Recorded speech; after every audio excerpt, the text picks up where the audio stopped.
Did you bring some fish? Greetings. Hello. Greet. My greeting. Well met. I greet you.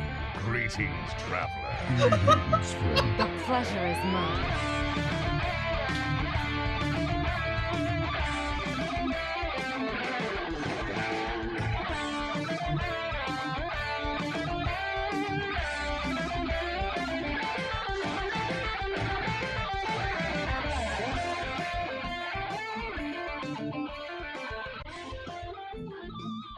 Did you bring some fish? All right, everybody, welcome to episode 158 of Concede, a Hearthstone podcast dedicated to making the competitive side of the game more accessible to you. From the Maelstrom, Louisiana, it's me, Appa. From Karazhan, California, it's Botticus. Oh man, this It's episode gonna is be a good one. Oh man. Well, here we are. This'll be fun. I hope. And from Gadsden, New York, it's RidiculousHat. How you doing, Hat? It is RidiculousHat. I'm okay. It's been a day. I've been promised Hat story time. That's That isn't tournament digestion. Like actual story time there's from Hat. stories. There's a lot of stories. It's been a thing. It's a thing. It's fine. Podcast. But am I telling the stories now? Oh, I was trying to tee up for it. Oh, I was So I just- setting you. I was waiting for the spike. but we talk about the people more important than us first. Okay. Concede is supported in large part by you, the listener. If you'd like to find out how you can support us and receive rewards in return, head on over to patreon.com/CoinConcede. We love all of our patrons, and we love talking with them in Discord, and just we love everybody. Also, speaking of Discord, we have had very active Discord the past few days, and it's been great talking with everybody. So if you're not part of that, you should come join our Discord because we are very welcoming, and it's just fun to talk to everybody who listens. All right, you're up, Pat.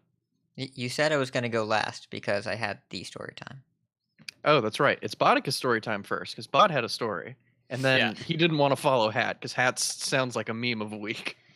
So on ladder, I been doing actually pretty well. I'm up to rank 3, 5 stars.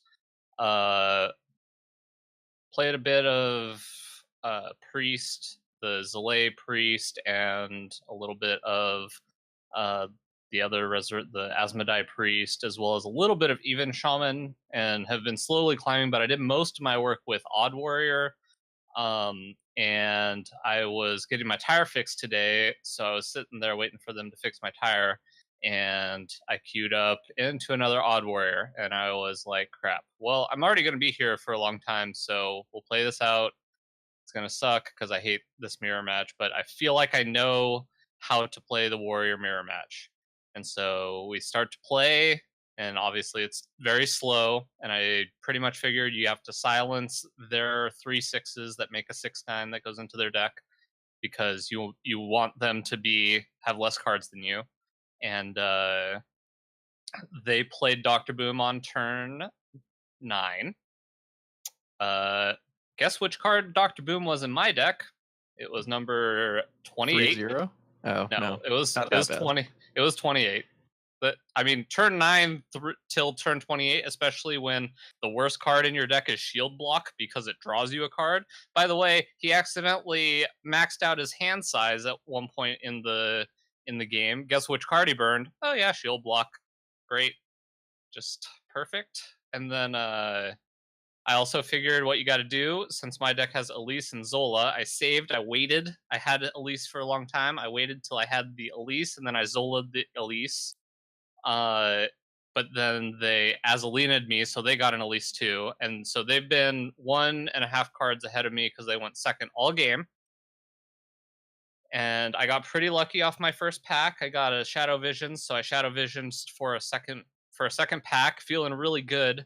And then they played, they opened their pack, and they played Spirit Singer Umbra, and then an extra 3/6 that they got from the pack, And then they played the 1-mana 2/1 that shuffles a 4/3 into your deck.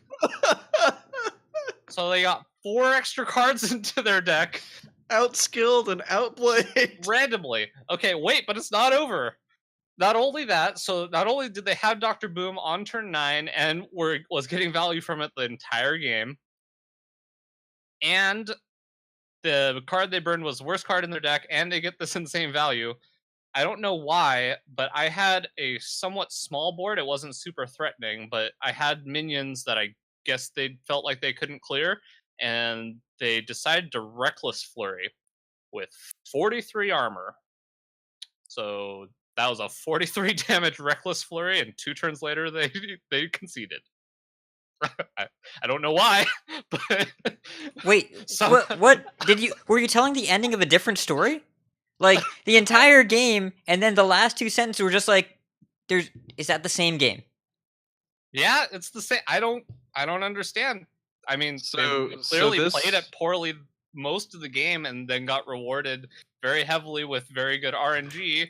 So this player got extremely lucky, played pretty not great in the mirror, and then just took a game that they had just high rolled into and said, "Nope, punt that out the window. Don't Yeah. need that one."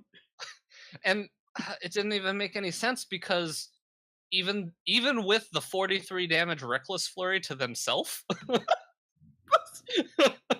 I think they still would have won because I was 4 cards ahead in fatigue or something. It was mind blowing. I got the 1/11 off of the pack and played it, and then they kind of took their turn and just was like, no, I don't feel like playing anymore. we played 40 turns of this game. I'm good. We're done. They said, after losing 43, this Tar Lurker is lethal. I can't beat it. I'm cold to this. Yeah. You got it. Oh my man. gosh. So that was a heck of a game. I thought this was just going to be a really savage bad beat story where you're just like, look how unlucky I got, and then lost this. I And you're mean, like, nope, still won. the whole time I felt like I was getting very unlucky, and then I got very lucky, I guess, that they decided to deal 43 damage to themselves to remove 5 power off of my board. That's the strongest burn spell in Hearthstone. But 3 like, mana, 43 damage. if they just waited one more Yes. turn or 2 more turns until their armor was down to say 5, Yeah, 10. and then even 10 would have been and great. then they Maybe I play would've it. had- yeah. it's just less damage.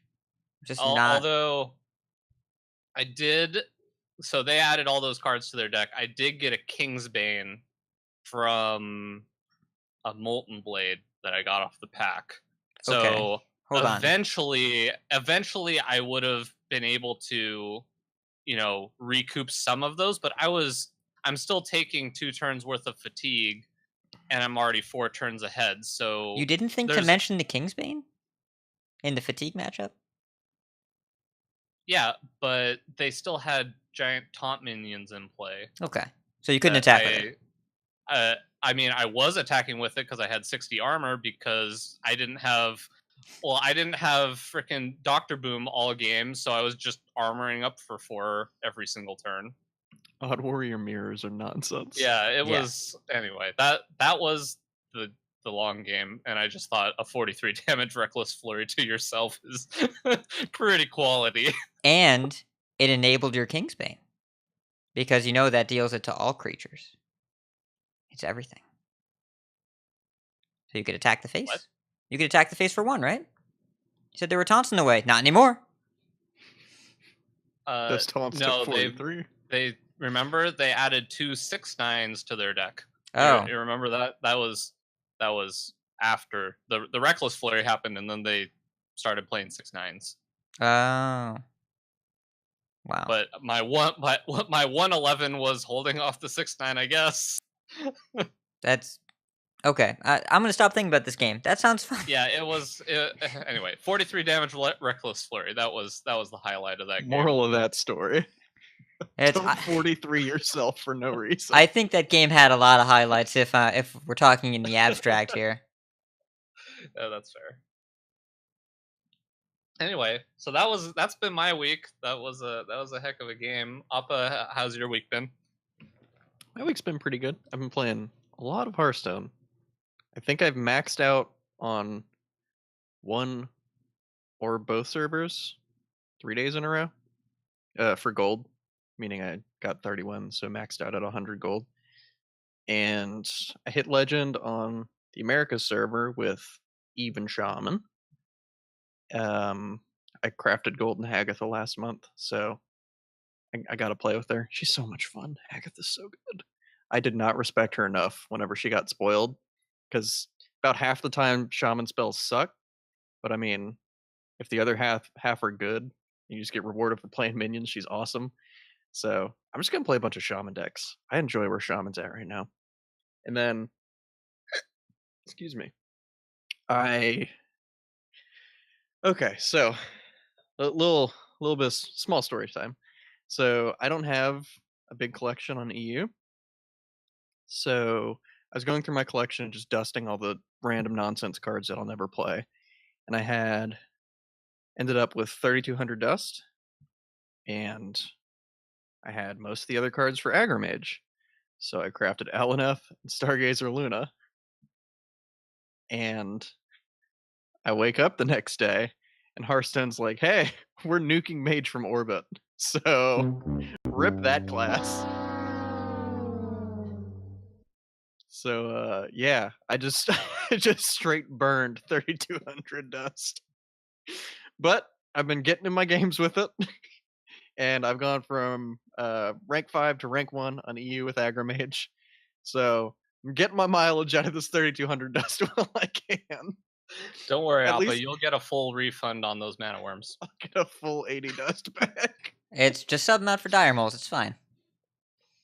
Yeah, so I forget who it was that said I forget what they said on Twitter, but I basically responded with, I can either double down and craft a bunch of Murlocs and play Murloc Mage, or I can just take this big fat L that Blizzard handed to me. Because this one is a fat L. Yeah. I might legit just send in a support ticket and be like, hey, can you not highway rob me, please? That was Mad at Arms. That's who it was. Yeah. Yeah. Who said that on Twitter? That's the fattest L. Yeah, it was take this one, get wrecked. Oh yeah, he suggested Secret Keeper. And then I responded with the Murlocs maybe. I can see Secret And Keeper. speaking of the Americas server, I wanted to clarify something that I said on the show last week when we were talking about Tincho from South America. I was talking about the America server and how it's North America and South America. But what I didn't actually know, or somebody told me this before, but I forgot, is that the APAC countries are actually split between the Asia and America server. So that's why we have people like Smiley Chris, Blister Guy, people from New Zealand and Australia on the America servers. But we also have people from Singapore, Malaysia, Indonesia, Philippines, Thailand, India, Vietnam, and then possibly others. I don't know all the countries that are also on the America server, but so yeah, it's not just North America. It's North America, South America, and then a bunch of other countries because APAC doesn't have its own server. It kind of plays on Asia and Americas. So I just wanted to kind of clear that up because I spoke a bit last week. Anyways, that's how my week was. I wanna hear about Hat. So I'm gonna piggyback on what you said before. Doesn't Australia? I thought Australians play in the APAC region qualifiers though. Yes, for yes. playoffs, Okay. the points like they play like the APAC region is like split. Like South Korea will play on Asia, like they don't play on the America server, but they compete in APAC, and then people from Australia and New Zealand and that stuff, like those countries will play on America servers, but they all compete in APAC. So Okay, depending on where that's their home really country weird. is, yeah, it'll count towards the APAC like playoffs. At least that's my understanding right now. Yeah, I guess that's why it it's makes very sense odd. where you can get points from any server. That kind of makes a Yeah. little sense, I guess. It gets complicated as well because this was I think a few years back now. I think this was 2015, where Japan officially became a part of the Asia server for the playoffs. I think it was beginning of 2015, and a lot of Japanese players had created accounts in the America server, and they got a one-time offer to transfer their cards because of that. Yeah, I remember that. Yeah. It's very complicated because Hearthstone has 3 options in the drop-down box, right? Americas, Europe, and Asia Pacific, and then China is its own server run by NetEase. So there are a lot of countries that don't roll up into those designations. Like it's North America as a continent, but also last show we made the gaffe of talking about how we're happy to see a lot of representation from the Americas, and then LanguageHacker as a Canadian. It's very complex and precise and yet fuzzy at the same time. So Smiley Chris, I think, was the one that mentioned that to us in our Discord, and we appreciate the clarity there. Yeah, she mentioned that to me, and I was like, "Oh, what countries exactly are on Americas?" And then she gave me this big list. But yeah. So I just wanted to kind of correct that before we got too deep into the show. Yes, and as far as my week, it's been a week. So Hearthstone-wise, I've been really enjoying both Zalae's weirdo combo Resurrect Priest, which I really like. It's actually more of a Resurrect Priest than anything. It's got Eternal Servitude, Shadow Essence, the Spell Stones. It's only got 1 Topsy-Turvy and 2 Divine Spirits. It's really good at drawing a ton of cards and having never-ending threats. It feels like the Taunt Druid of Priests almost, because you keep bringing back Damaged Tegadons and Witchwood Grizzlies. And it's been really fun. I've enjoyed Jay Alexander's Cube Rogue, his Death Rattle Rogue, which has a strong life gain package in it. There's Shroom Brewers, among other things. And so it feels like the most real version of Death Rattle Rogue I've played. Played total meme decks in UHL this week. I played Hockey Boys decks, 3 Hockey Boys decks, which included a really fun Resurrect Charge Priest with double Reckless Rocketeer, double Charge Devilsaur, and Leroy, and then double Spellstone, Vivid Nightmare, Shadow Essence, Eternal Servitude, etc.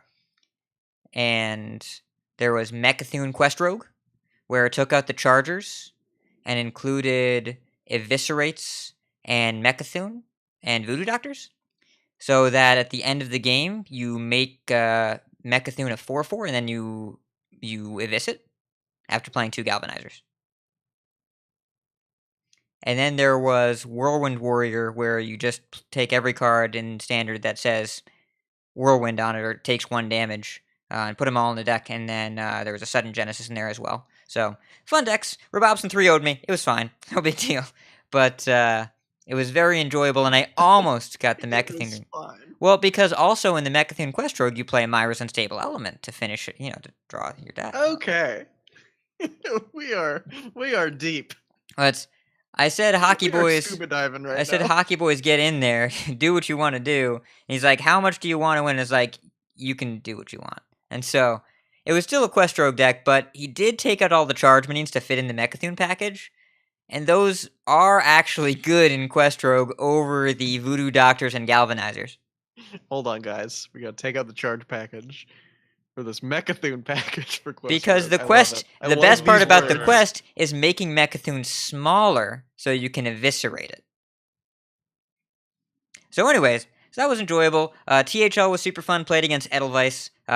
She's really good at Hearthstone, but I squeaked out a win in 5 games. Barely. Felt good about that. Our team lost to Collective Mayhem, her team, which is a very, very strong group of players, but I managed to take my match, which I call a moral victory. And then my week, otherwise, well, so I do have some good news. I figured out why my computer was freezing when I opened my packs for Knights of the Frozen Throne this Thursday.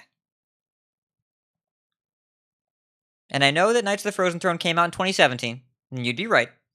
Because every 4 months, my computer started freezing up, and I was like, well, maybe it's the CPU cooler, and one time I replaced the CPU cooler, and it was fine. And the other time, I reflashed the BIOS, and then the other time, I had to redo the thermal paste, and then finally, I was like, let me look at this a little closely. And I bought this computer from a friend of mine who got it recommended from a friend of his. It was a pre-built computer that was built for a customer that never ended up paying or picking it up, so I paid cost for it. And the backplate for the CPU cooler was installed incorrectly, so that the cooler itself was, over time, drifting away from touching the actual processor. So every 4 months, it would kind of fall off the processor, and then it would turn on the computer and it would jump to 60 degrees Celsius and then shut off. And so I fixed this between 1 and 3 in the morning last Thursday, after figuring out it's a problem once again, because I tried to have a single window of Chrome open, and that just didn't work out. So that was good. And then today, at work, where it's a large movie theater chain, and my day was going well, and I was very productive, and then I spent 2 hours separating 2 guests that decided the best way to deal with one person being too loud in the movie, and the other person being disrespectful in the way they asked to be quiet, was to strike each other repeatedly with their cell phones. That's my weapon of choice. Well, it was the best weapon is the one available. Was it flip phones? Tell me it was. I'm flip not phones. gonna. I'm not How are gonna you gonna provide. get that distance? I don't believe this was a premeditated gladiatorial situation. I think it was pretty impromptu. I will say I wasn't expecting it, and I got the vibe that they weren't either. How are you gonna get that reach? So it wasn't quite the afternoon I expected, and I will say the police officers that arrived were. I think the word I'm going to use is nonplussed. I think that's the word I'm going to use. They were decidedly not plussed. There's no plussing. So, either way, after some screaming and crying and mediating, and then I got back to the office and I found that article that we're going to talk about later. It's been a very emotional afternoon. Are you just gonna do that from now on? Are you gonna look for words every week, just like you're gonna look for priest decks to try to tilt me and try to see how far you can take the words to try to make me question whether the word is real or not? See, Botticus, I've actually got a secret. Every word I say is real. It's not that hard. They're all real words. How are you gonna get that distance? Oh my god. Yeah. You see, in the iPhone versus Razer matchup, we know who comes out. I feel confident Motorola saying got there the were no nerves. winners today. I feel real confident in saying that. I don't know, man. I feel like a winner. Listen to this. Okay, there you go. I am glad there were ancillary benefits to this situation. I'm grateful for your joy. And I'm so sorry that you have to deal with this level of nonsense. This the stories that is come out of it are so good. par for the course. I mean, my first week when I was working at the busiest theater in America, I had to explain to a woman that just because her 1-year-old lost her cell phone doesn't mean that it was our fault. Because she had given her cell phone to her 1-year-old and then was upset that we did not have said cell phone at the conclusion of the movie, where, beginning of this movie, the 1-year-old had been going in with possession of the phone and somehow could not be held responsible for it. Like, Did she eat it? we actually didn't find the cell phone after the 1-year-old was done with it. Oh. And, and there are a couple other, I think my favorite line ever, and this is the last story I'm going to tell, is I had a theater that I ran that we had just remodeled, put in the really nice seats. It got way, way busier because the seats are really nice. And a guest came in, and it was a Saturday night, and everything was sold out. And she told me, well, you're always sold out now. You're going to lose customers this way. And I just kind of looked and tried to parse that sentence. I just went about my day.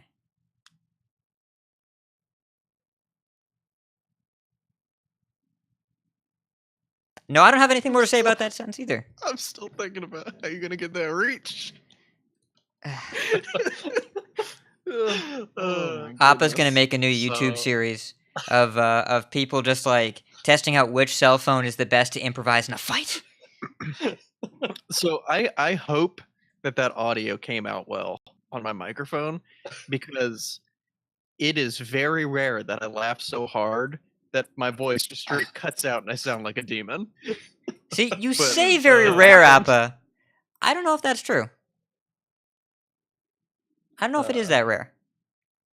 I mean, I feel like it's rare, but It's only every Wednesday, except when we record on Tuesdays. So we're a Hearthstone podcast. And We are. There's actually a lot of Hearthstone to talk about, so we should probably get into the news. Let's do it.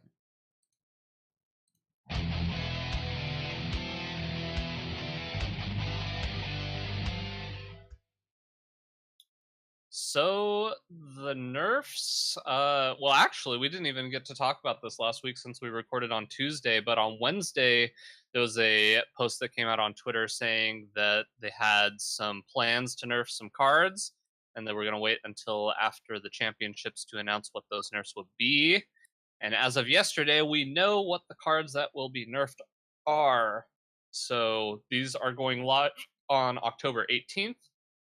3 cards. The first one, Giggling Inventor, will cost 7 mana, up from 5. The second one will be Mana Worm, is now going to cost 2 mana, up from 1. And Aviana will now cost 10 mana, up from 9. So, so what are we going to talk? I guess we should have figured this out before the podcast, but how much are we going to talk about this now? I know we want to talk about kind of the metagame later and the Decksplanations, but are we just going to kind of go over our thoughts now? Well, I think we can talk about the reasoning first. Okay. Like, just get that out of the way here, and then, because Decksplanations, spoiler alert, is going to be talking about what the meta is going to look like after these nerfs go live. So, I mean, we could talk about why they got nerfed, specifically how they got nerfed, and I think we could just get Aviana out of the way first, because I feel like a lot of our listeners play Standard over Wild. This may look a little weird to some people who don't play Wild, but what Aviana does in Wild is, with Juicy Psych Melon, it enables a really disgusting combo. You play Aviana with 10 mana, so you have 1 mana remaining after. You play Kun the Forgotten King, which has the option of gain 10 armor or refresh your mana crystals. So you play Aviana for 9, Kun for 1, refresh your mana crystals up to 10, and then the world is your oyster. You choose how to kill your opponent from there. And in, I believe it was before Witchwood, whenever Naga Sea Witch was still popular, and pre-nerf, it was Malagos Druid was the Aviana deck of choice, and then it was Togwoggle Druid, and then with the Juicy Psych Melon printing in Boomsday and Starliner coming out, now it's been Starliner Druid for basically an entire month plus. I forget exactly when Boomsday came out, but since Boomsday's release. And how that works is you play Aviana, Kun, and then an 8-drop with 7 health, which is either Grand Archivist or Medivh, and then you play Starliner, Bran and Starliner, and then you basically get the combo for up to, God, I forget what the cap is, but usually it's like 28 damage or something, and then you have a giant board of disgusting minions. So basically nerfing Aviana makes Juicy Psych Melon not able to tutor up the combo, like search for exactly the combo that you need, and it also demands that you have an innervate to do this combo. So you'll have to play Aviana and then innervate out Kun. So it's a lot less consistent, requires a lot more pieces, and Aviana has been holding the format back in terms of polarity for quite a few expansions now. So it's nice to see the meta get a lot of breathing room. So that's why Aviana is nerfed up to 10. It may look really weird, like 9 to 10, like what? But it's just her interaction with Kun that makes her really strong. So a bunch of different reasons here. And then Mana Worm is up to 2 mana. It's been one of the best 1-drops in the game for quite a while. We've seen them move away from really powerful snowbally 1-drops. And I forget if I talked about this on Concede or if it was on tier 5, but I was talking about Mana Worm in just comparison to Dire Maul. Like, we put Dire Maul in our decks on purpose. And, like, think about how much just absurdly better Mana Worm is. That was tier 5. And that was tier 5? Yes. Okay. It was an excellent episode. I listened to it during my drive this weekend. And, they're both beasts. Both 1 mana, 1/3s. Yeah. And Before one we get one away attacks from- for 6. From Aviana, real quick, the reason why I found out that you play Medivh is because you usually do the 28 damage, as you said, but then you can, if you have played Medivh, then you have your weapon plus your hero power, so you get the extra, you get the last 2 in if they're at exactly, or if they're at max HP with no armor. Didn't actually think about that, but that's really smart. Yeah, I heard that Blister guy talk about that, but obviously there's a few different ways to build it, but I thought that was kind of cool to get exactly 30. Man, Atiesh as Like Medivh and Atiesh as Nizov's first mate just tickles my fancy. That's just kind of absurd. And yeah, this is. I think it's important to note. Khan the Forgotten King is kind of like Carnivorous Cube or Old Arcane Golem, in that you never see it in decks that are using it for anything other than pure evil. The two places Kun has been played are with Aviana to gain you 10 1-mana minions, or in Knights of the Frozen Throne pre-nerf Jade Druid, because you took the Spreading Plagues out of your deck and just made your UIs better because they came with a free 7/7. And now, those are the only times the card has ever seen play. That is the most fair I have ever seen Kun, is to make a free 7/7 on top of your ultimate infestation. Because the only way to gain the incremental edges in the Jade Druid Mirror was to have less 1/5s and more 7/7s. Yeah, so this combo was pure evil, and Aviana has never seen play unless they're killing you with it that turn. There is no one that's ever gone Aviana pass, or even Aviana like play one extra minion pass. It's always been Aviana, you're dead right now. So yeah, and they still want the card to exist, and they still want crazy combos to be like available to people. But this way, it's going to function a lot like it did way in the past, where you had to like actually draw through your deck in a reasonably fair way and assemble multiple pieces, as opposed to ramp like Biology Project, Wild Growth, Nourish, Psych Mill, and you're dead. There were many games in Wild where you died on turn 5, just to like Aviana Kun kill you. It was very unfun. So it's really nice to see this powerhouse of Wild get put in check, really. Yeah, it's actually just really nice to see that they're paying attention to Wild, and while as far as I understand, this was not far and away the highest win rate deck in Wild, but it was, if I believe it was, somebody was making the comparison. I think Appa mentioned somebody else who had said that it's very similar to Naga Sea Witch, in that the Naga Sea Witch nerf, the Naga Sea Witch was not completely like not the highest overpowered, win rate but deck in format Wild. warping. Yeah, but it was format warping. So Yeah, Yeah. well, yeah, a lot of it is the win rate went down a lot because the combo is so stupid. So the entire Wild metagame was polarized into Druid Aviana decks, and then decks that just crammed as many Death Lords and Dirty Rats in their deck as possible. Yeah, beatable and very- balanced are very so aggressive different. decks, right? And it reminds me as well of the Quest Rogue nerf in Ungoro, where the deck never had above a 50% win rate, and yet was still desperately in need of a change because of the experience of playing against it. And even though having a combo deck with inevitability was probably ultimately good for the format, the mechanism in which it functioned was so incredibly unfun to deal with, especially when you get, quest reward played on turn 4. Then it's probably time for a change there, because how people feel actually matters a lot. What a segue. But first, I think we're going to talk about the top Hearthstone players for September. What do you think, Bot? Oh, did we talk about Giggling Inventor?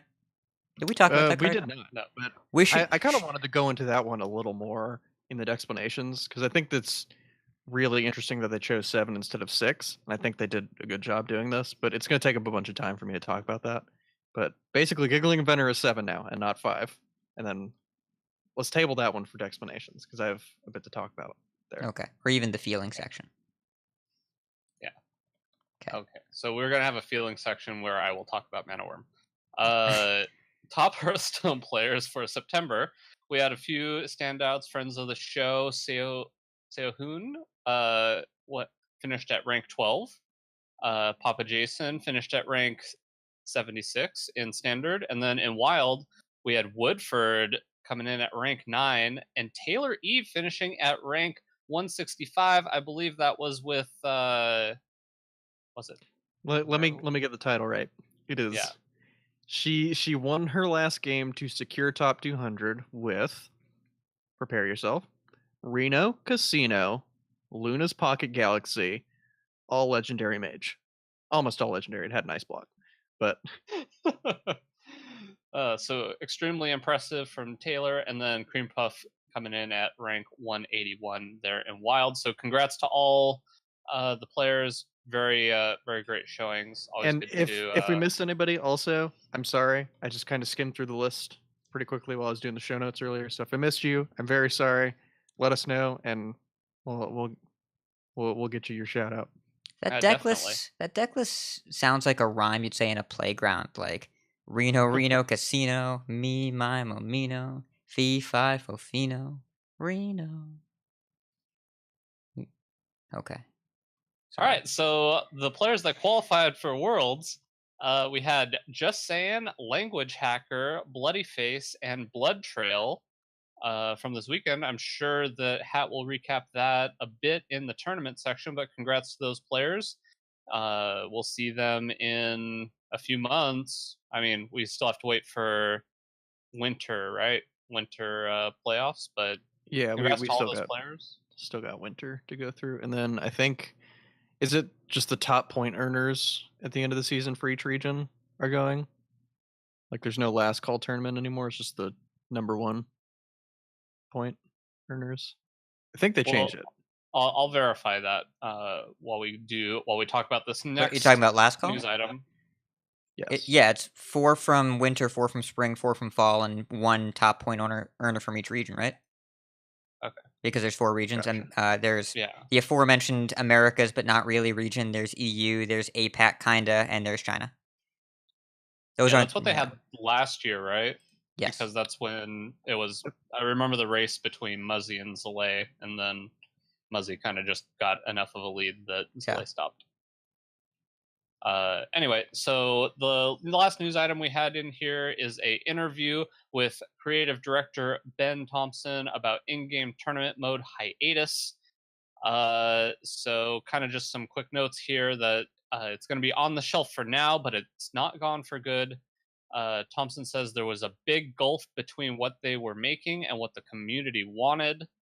And there's a quote. That's just a quote from the interview. Yeah, and then from GameBeat asked this question. So this is an example of the dev team listening to the community and saying, "We hear you. We'll give it another go." And Thompson replies, "Absolutely. I think that's a good way to put it." We have a couple references to the Broad interviews about tournament mode and etc. as well in the show notes if you're looking for those. But I read through this article somewhat quickly, but I know this was linked by linked by Appa, and I know Hat read it and had some thoughts on it, so I'm kind of interested to hear because you guys have a bit more developed thoughts. Because I think we had a conversation going in the Discord with just a bunch of people in there for like 2.5 hours or something. It was good. It was a good conversation. I'll let Hat go first because I feel like he had more feelings about this than I did. Well, so this gets complex, right? Because there's a lot that's going into it. The structure of the article is actually kind of interesting as well. VentureBeat is the website on which Broad spoke to in February about the announcement of tournament mode coming out. So that's 8 months ago. Hearthstone is getting in-game tournaments, just don't call it tournament mode. That's what it's called. And Broad was talking about a testing of in-game tournaments, and there's quite a bit to digest in the article from 8 months ago, right? Specifically, I'm going to quote a couple things.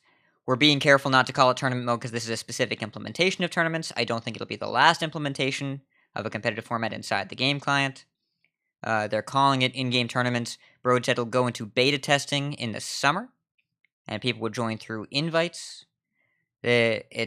He talked about a couple examples, as in time limits to prevent no-shows, and it would speed turns up if people are consistently roping, for example, is something he specifically quoted. He said he saw the function as being used by fireside gatherings and community groups, and he said specifically, the plan is to expand significantly over the course of years. I can see that if players are asking for it, adding additional formats, we're adding lots of different things. The point is to get something out this summer so players can start using it and giving feedback. So players can start using it and giving feedback. But Broad thinks that what they want isn't a full-fledged tournament mode. He said that. Said it's not for a pro esports audience, it's for a broader audience. I think that's relevant and interesting. And the article itself, the one that came out today, was with Ben Thompson, who is Hearthstone's creative director. He's been with the team for 9 years. And the article asks a lot of very specific questions to lead in. No, this was not a performance issue. No, this was not a technology issue. No, this was not a software or development issue. It was not Unity. It was nothing to do with software bloat. And it didn't have anything to do with, well, let me make sure I'm clear. I'm gonna read the answer here because I actually reread it. Did the recent departures of senior leaders factor into tournament mode? The response was, it would be understandable if people thought that. I can certainly see where that would be true in some people's minds. And to quote from the next paragraph, we've had interest in it as a team, off and on again, where we're thinking about different things for the game. As we started to tackle it this year, where we talked about the beginning of the year, something the team was behind uniformly. It wasn't necessarily the brainchild of a single person or even a single group of people on the team. He never said no, did he? He never actually said no. I didn't realize that until right now. Isn't that interesting? I'm going to mark this down. I just reread this entire answer. Did the recent departures of senior leaders factor in tournament mode? He answered with 4 paragraphs and never said no.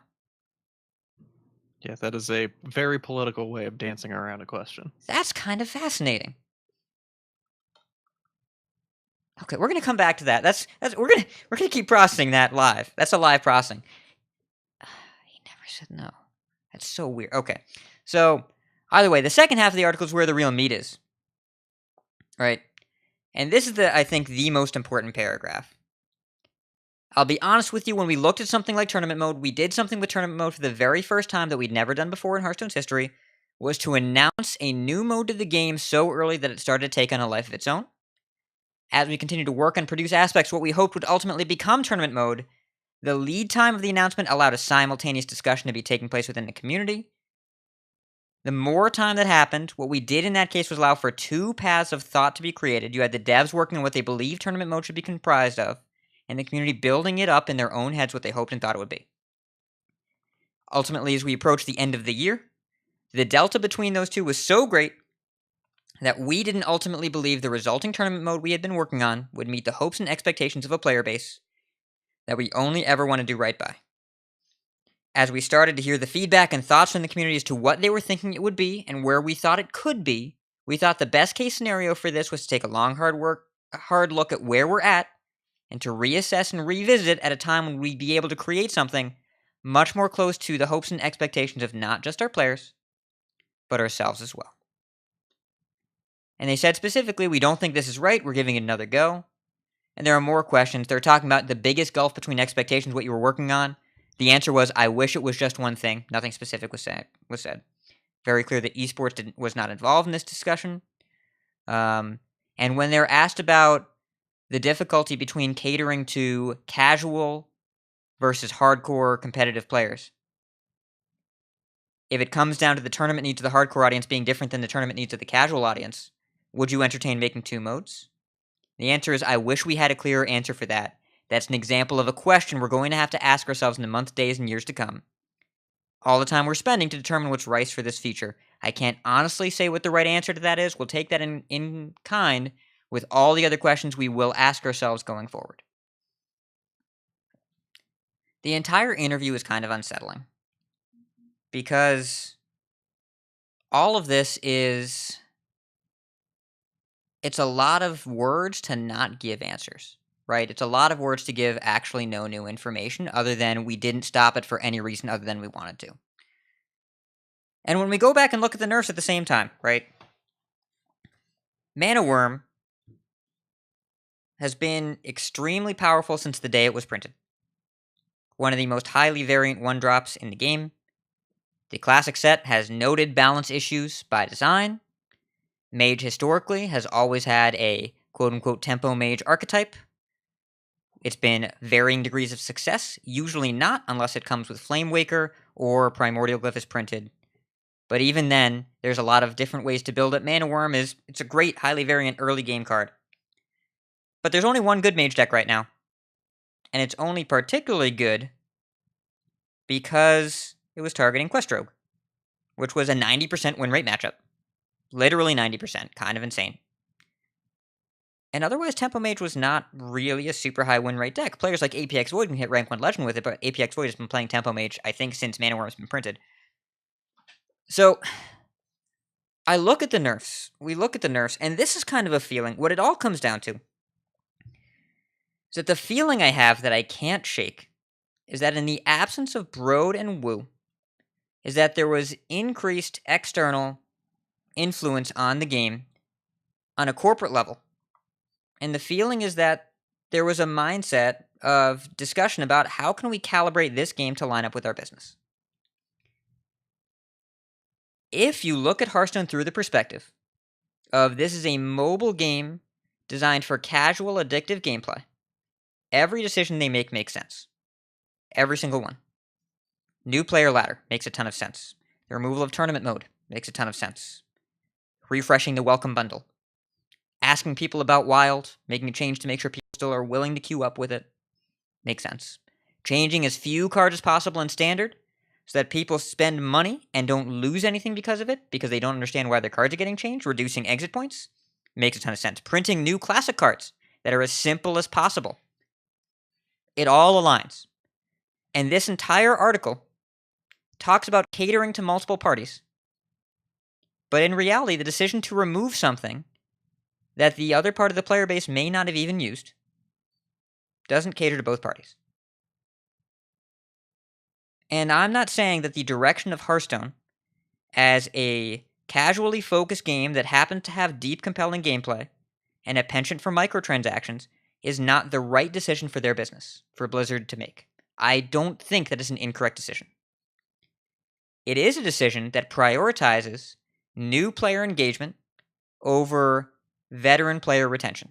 And that is a business decision that I believe Blizzard has made. I can't prove it. I don't see it anywhere. I'm just talking about if we take the decisions of Hearthstone and work them all together and work backwards, assuming these are competent people acting intentionally with a goal and target in mind, which I firmly believe. Ben Thompson, who was in this interview, has been in the Hearthstone team for 9 years. I do not believe a person keeps their job for 9 years being bad at it.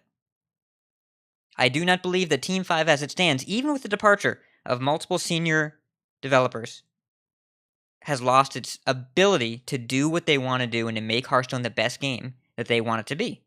But I feel like the decision was either passed down or made internally to make Hearthstone a little bit different from how it was in the past. And we've talked about that in the In the Works episode. And I feel like that's doubled down with the kind of nature of how these announcements have come across, how these interviews are coming out, and how the game's decisions are being made. There is a strong feeling of being catered to new player engagement. And I think that is a wonderful thing to do. And I feel there is far less of a focus on player retention, which indicates to me, as of right now, that the team is laser focused on bringing new people in, not keeping the people that are here, because the game is intended in their mind and their eyes to be casual first, and if people want to keep playing it for multiple hours a month, score. That's fantastic. But it's not the goal. Goal is get that welcome bundle.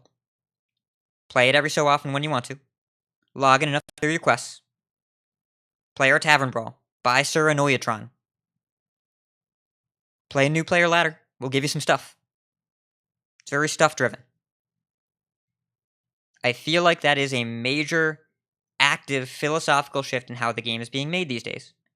And that doesn't mean that it's wrong, but it means who they're targeting and who I am are now two completely separate demographics. And that doesn't feel great, right? It doesn't feel like engaging with the game and giving it a lot of time will give me dividends as a person that's looking for a new goal. I don't see one in the future. I'm going to stop talking for now. What do you guys think? Do you wanna go, Botticus, or you want me to go? You go. Okay, so I have a very different mindset about this than Hat does. And I want to preface this by saying that Hat's feelings are definitely justified because I mean he's feeling them, and that's just completely natural. But I'm coming at this in an entirely different view, I guess. So I really don't.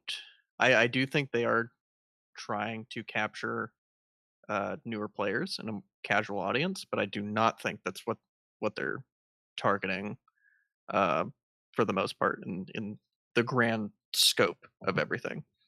If they were targeting a new audience above competitive audience, they would have not changed the ladder in this way. They would have kept it to where you had an easier sense of progression and not made every rank 5 stars, because I mean it just feels bad having to grind all the way. Anyways, that's neither here nor there.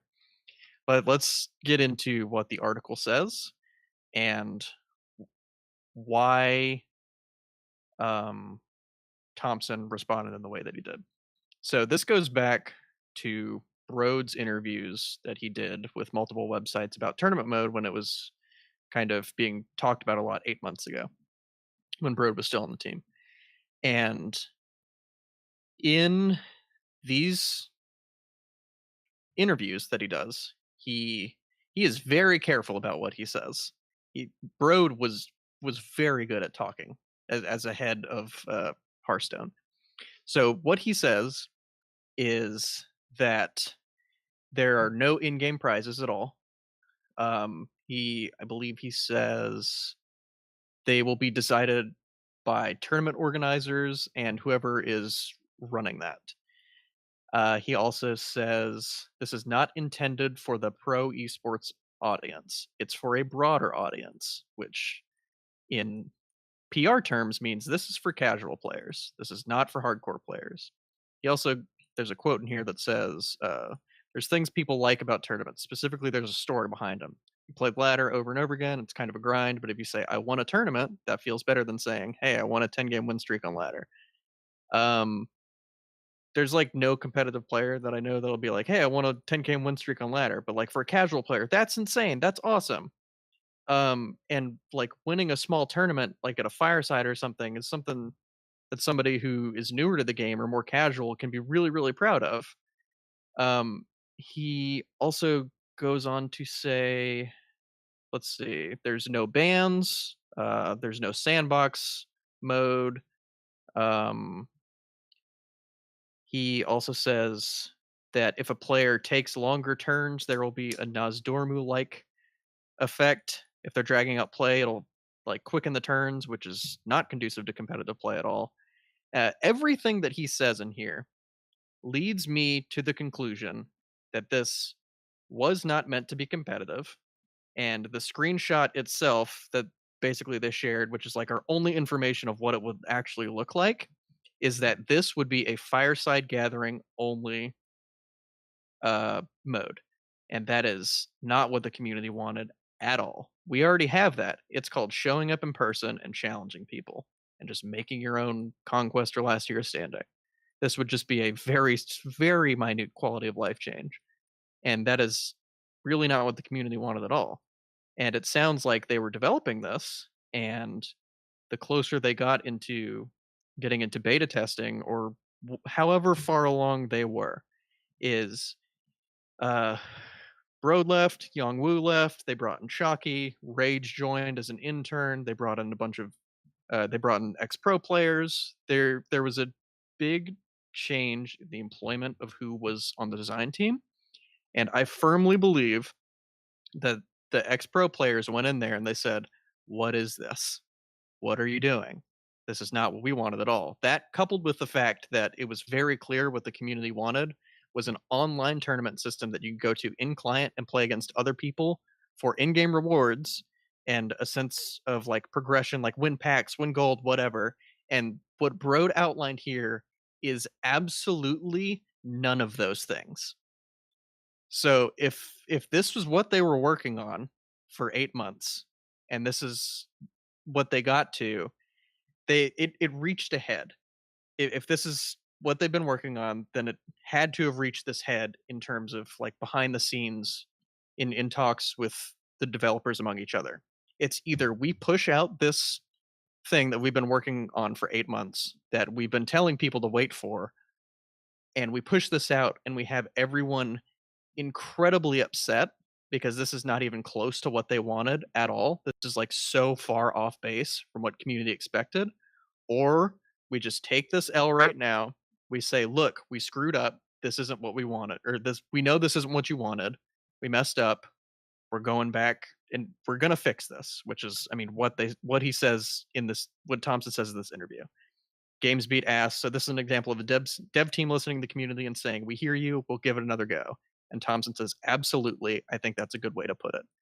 So what this is saying is they were just so far off base with what tournament mode actually was, and they're actually listening to the competitive community. Because if this was focused towards the casual community, they wouldn't care. Their goal is to get people to firesides and interact with each other and become more engrossed in the game.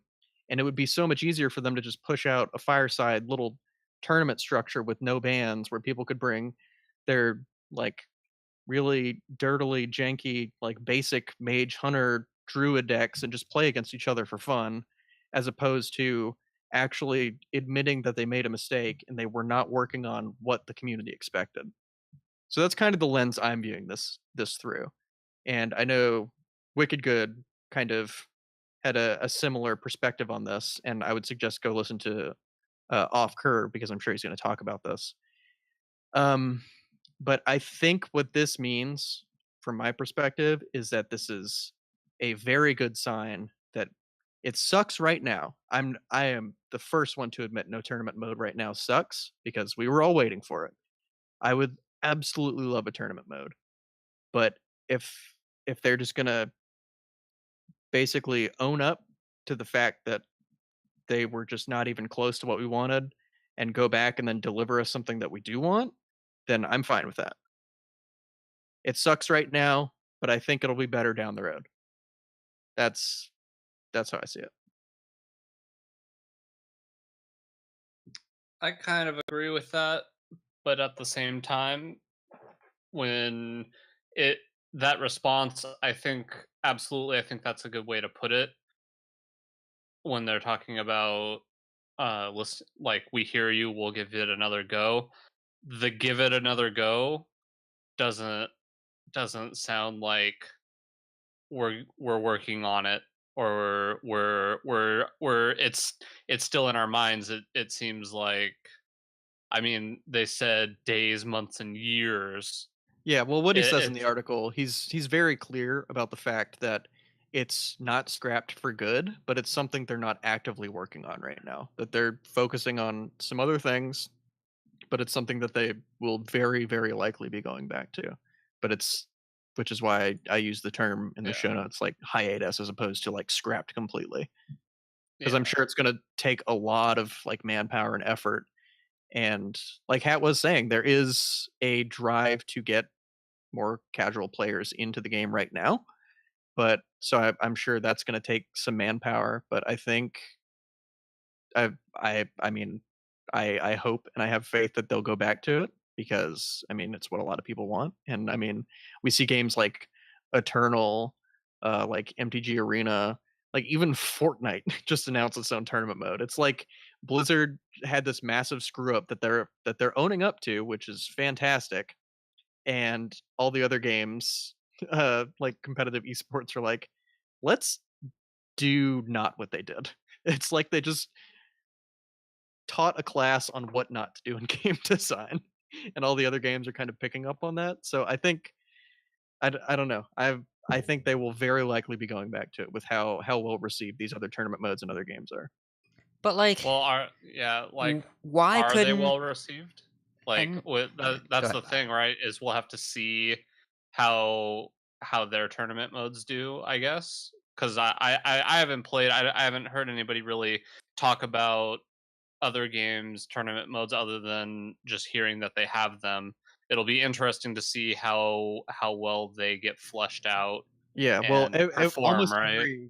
Almost every interaction or response that I've seen from people who play those games is like, "Oh, it exists. Awesome. This is better than having it not exist." which is Yeah. how it is in Hearthstone right now. I mean, that's a good thing, initial reaction, but I'll be interested to see how they feel after actually using it for a period of time, and maybe who knows, like if it's not even a viable strategy, I worry that maybe these other games have their tournament modes out, and what if they just don't function the way people want it to function? Well, It'll be and interesting to see if Magic Online had a tournament mode 10 years ago, 15 years ago. It was a client for in-game tournaments. It made money because there were no competitors, and then everyone got a different competitor, and everyone's like, wow, this breakfast cereal tastes great. What's it called? Cheerios? This tastes better than actual poop with a spoon. Like, because I was Magic... gonna say, like, Magic tournament mode was...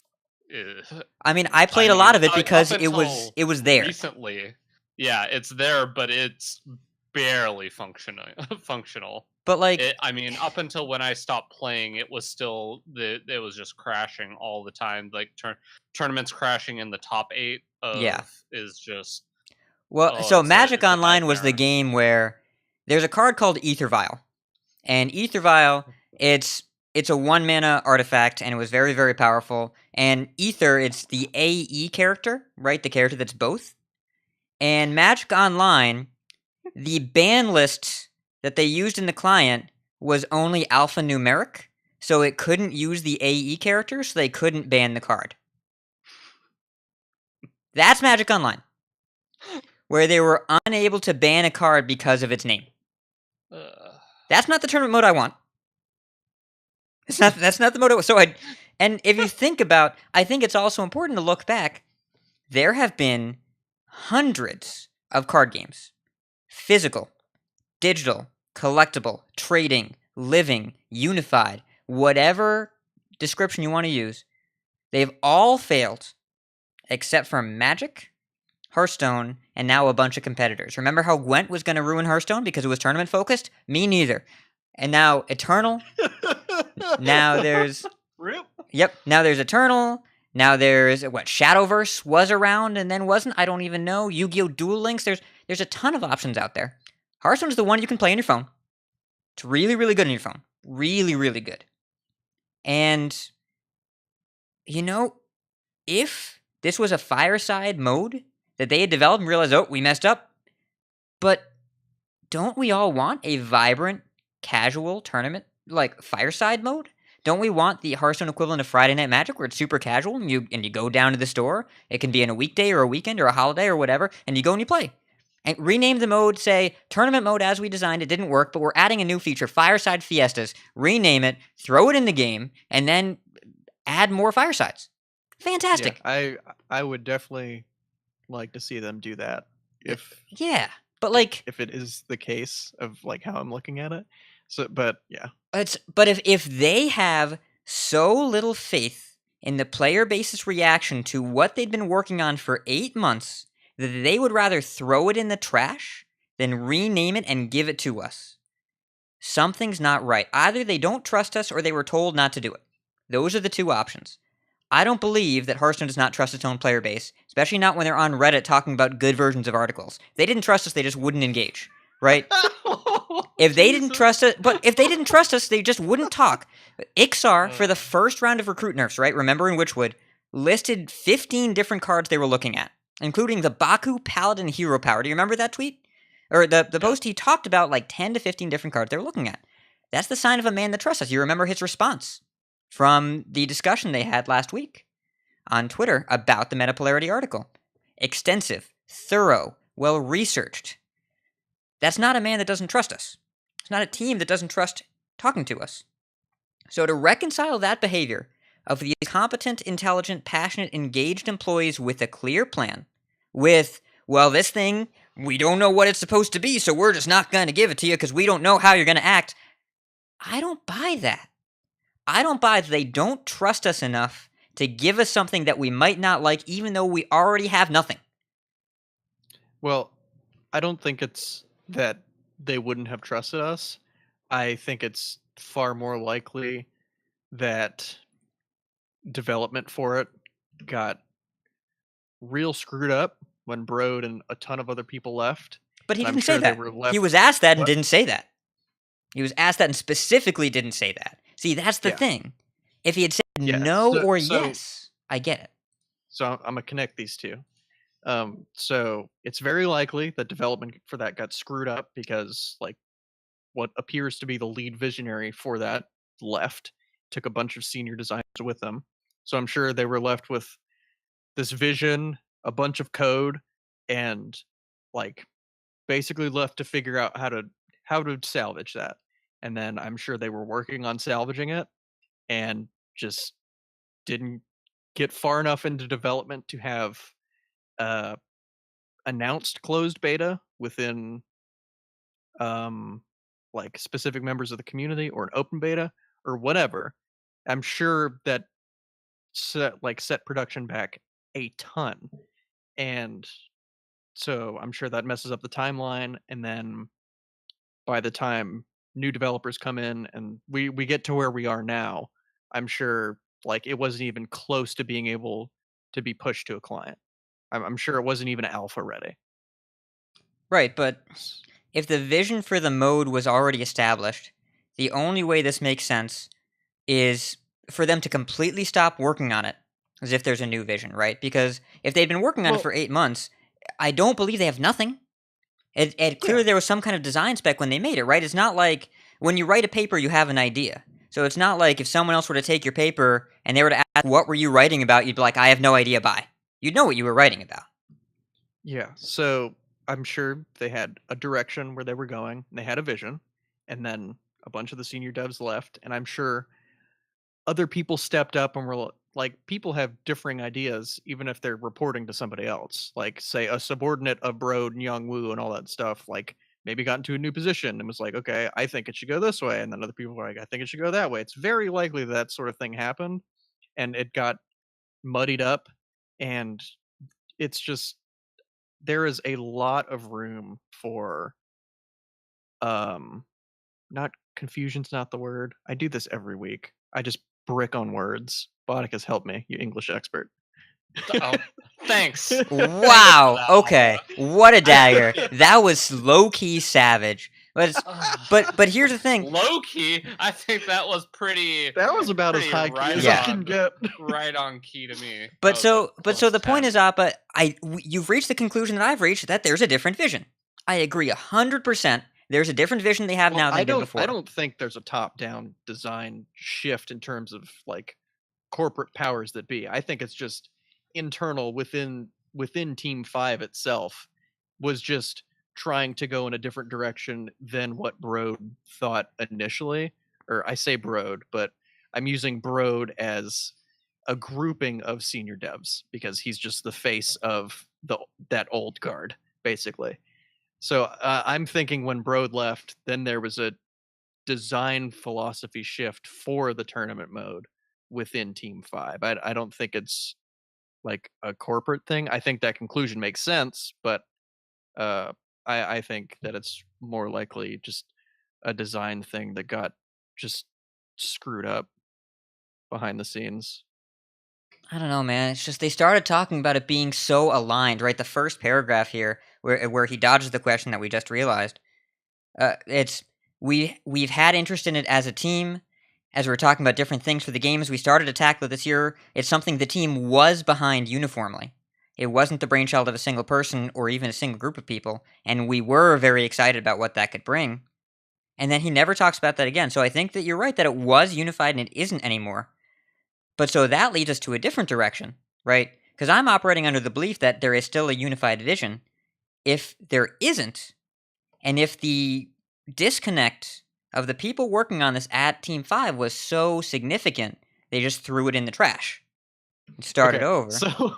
So I'm That's not scary even too. Sure how much I think Team 5's on the same page. Right, but I agree with that. But that's 'cause scary. we Isn't saw that Ixar terrifying? We saw Ixar respond to the metapolarization article in a very different way than Mike Danae. Right, but how Just does a that make you reaction to an feel article. as a player and content producer when two people on public, high-ranking figures on the same game can't agree about how to talk about a thing in the same day, and then 2 days later, they announce they're killing off a feature because they couldn't agree on how it was supposed to work? How does that make you feel? Because I know how that makes me feel. I mean, honestly, not that bad. I mean, it just reinforces the fact that they're just people behind the curtain. And I mean, like I've worked with game designers before. I was a QA tester for EA for a while, and I mean, working with different project managers and stuff, like they all had different visions of like what they thought were issues and like what they thought should be fixed and what they thought should be avoided and like what should be in the game, what shouldn't, all that kind of stuff. Like even on a very small scale, like within QA testing, and then talking with different developers and like Tiburon or Romania and stuff, like there were tons of different people on different pages. And I mean, it's EA, so we have the meme of it being EA and a dysfunctional mess. But I mean, that's kind of my background and my reference point against this. And I mean, for me, it just seems like it seems really messy and disorganized. But I mean, for what I've experienced, it's kind of par for the course. Yeah, I mean, maybe we just got really lucky before with the dev team that was so aligned and focused and visible because, I mean, Broad and Wu together were a really amazing team, and you could see them work out. They had kind of the, I'm not going to call it cult of personality, but it kind of was, right? Broad was literally the voice of BlizzCon.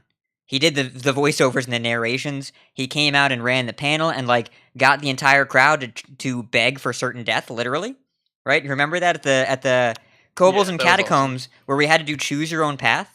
And it's like, this door is on fire, and this room is marked certain death. And after 5 seconds, the entire room was chanting, death, death, death, death. Like, only Broad can do that. I definitely think we got lucky with our previous devs Yeah. for Hearthstone. I mean, maybe we were so spoiled that what we have now is normal, and normal feels bad. It's just the idea, I can't get past the idea of Team 5 not being internally organized, and maybe this is just pure humanity where they really aren't. But it's also the first time then that Hearthstone hasn't felt internally organized, and that's, I mean, it's a little off-putting. Maybe it's better than feeling the game isn't being designed for us anymore, that there's no endgame priority, that instead people are just like trying out new stuff and seeing what sticks and discontinuing this feature because no one was really happy with it. It's maybe this is just the standard we kind of have to adjust ourselves to because we don't have Broad's 14 years of card game experience and charisma leading the helm. But it's just a weird feeling. Yeah, I think there's a lot of different conclusions like you can jump to this. I just think it's important to like stay grounded and just realize that. I mean, at the end of the day, it is just a bunch of dudes and like just a bunch of people, dudes, meaning gender neutral dudes, not men and women, um, like behind the scenes. And I mean, you get disorganized. Like it's a hard job. So I don't know, bunch of different conclusions, but just kind of wanted to set aside some time to talk about it because we talked for a good while in Discord earlier. We had a really nice conversation with a bunch of people.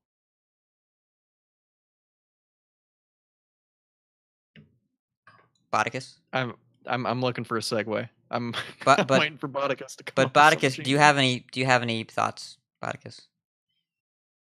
Mana Orb costs 2 mana. Screw that card. Oh God. I'm so happy. Oh man. Thank God I don't have to play against a turn 1 Mana Worm anymore. I'm so over that card. Did we I even don't talk care. about the nerfs? Okay, look, Did we talk about the look. nerfs? No, but okay, here's the thing. All right.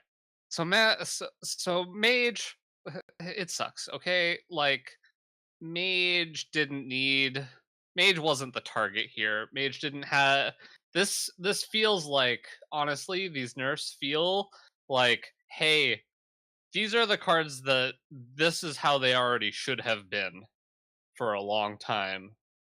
And they're not, it didn't feel like they addressed any actual nerfs. These are just like, these are, when I looked at them initially, I was stoked because I was like, okay, Giggling Inventors cost 7. I'm happy. Mana Worm, I hate that card. So glad. Aviana, cool. They're thinking about Wild. And then I thought about it a little more, and I came up with just where are the rest?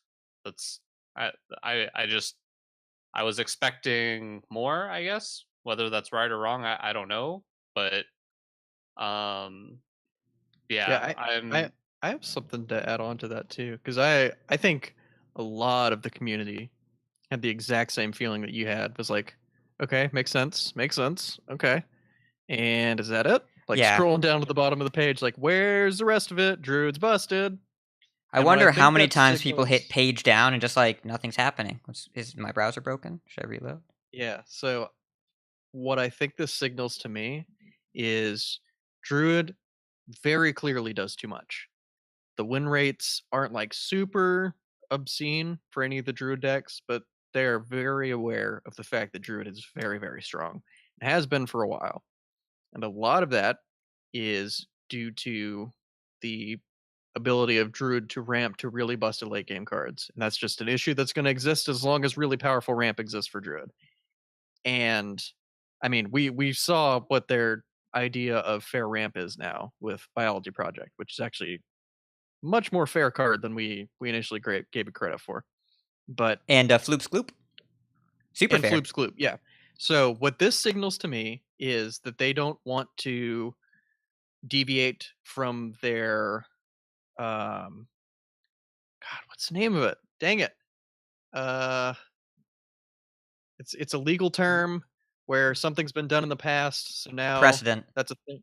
Precedent. There you go. So they don't want to deviate from the precedent that they've set of moving cards to Hall of Fame until rotation happens or the end of the year. So what I think this signals to me is that Nourish is getting Hall of Famed because it was not touched. Nothing in Druid was touched. I don't think Plague and UI are actually the problem right now. I actually think Nourish is a pretty significant problem in Druid because that card is real strong. And I think they want to keep Wild Growth as it is for class identity because Wild Growth on its own, I don't think is too busted. It's existed for a long time. It's always been powerful. But I mean, Nourish is getting progressively more of a problem the more big fun stuff they want to print. Well, Like, that's only because think the about- card doesn't actually cost you anything anymore because of UI as a top end, right? Like Nourish was Yeah. a one of for a while. In mid range combo Druid, it was a one of. In a lot of other Druid decks, like it was okay and it was a nice top deck. For a while, when Ancient of Lore drew you 2 cards, it wasn't really played because you had Ancient of Lore. And really, like, I don't know, they couldn't have just made Jasper Spellstone cost 2.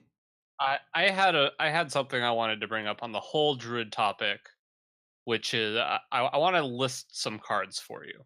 All right, Lesser Jasper Spellstone, Wild Growth, Branching Paths, Swipe, Arcane Tyrant, Nourish, Malfurion, Ultimate Infestation.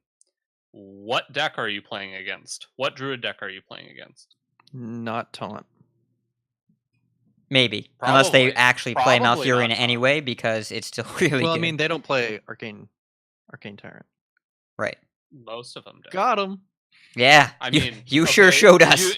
You showed me that you X'd out one of the 6 Druid decks. Yeah. It's- There's way too much going on in Druid.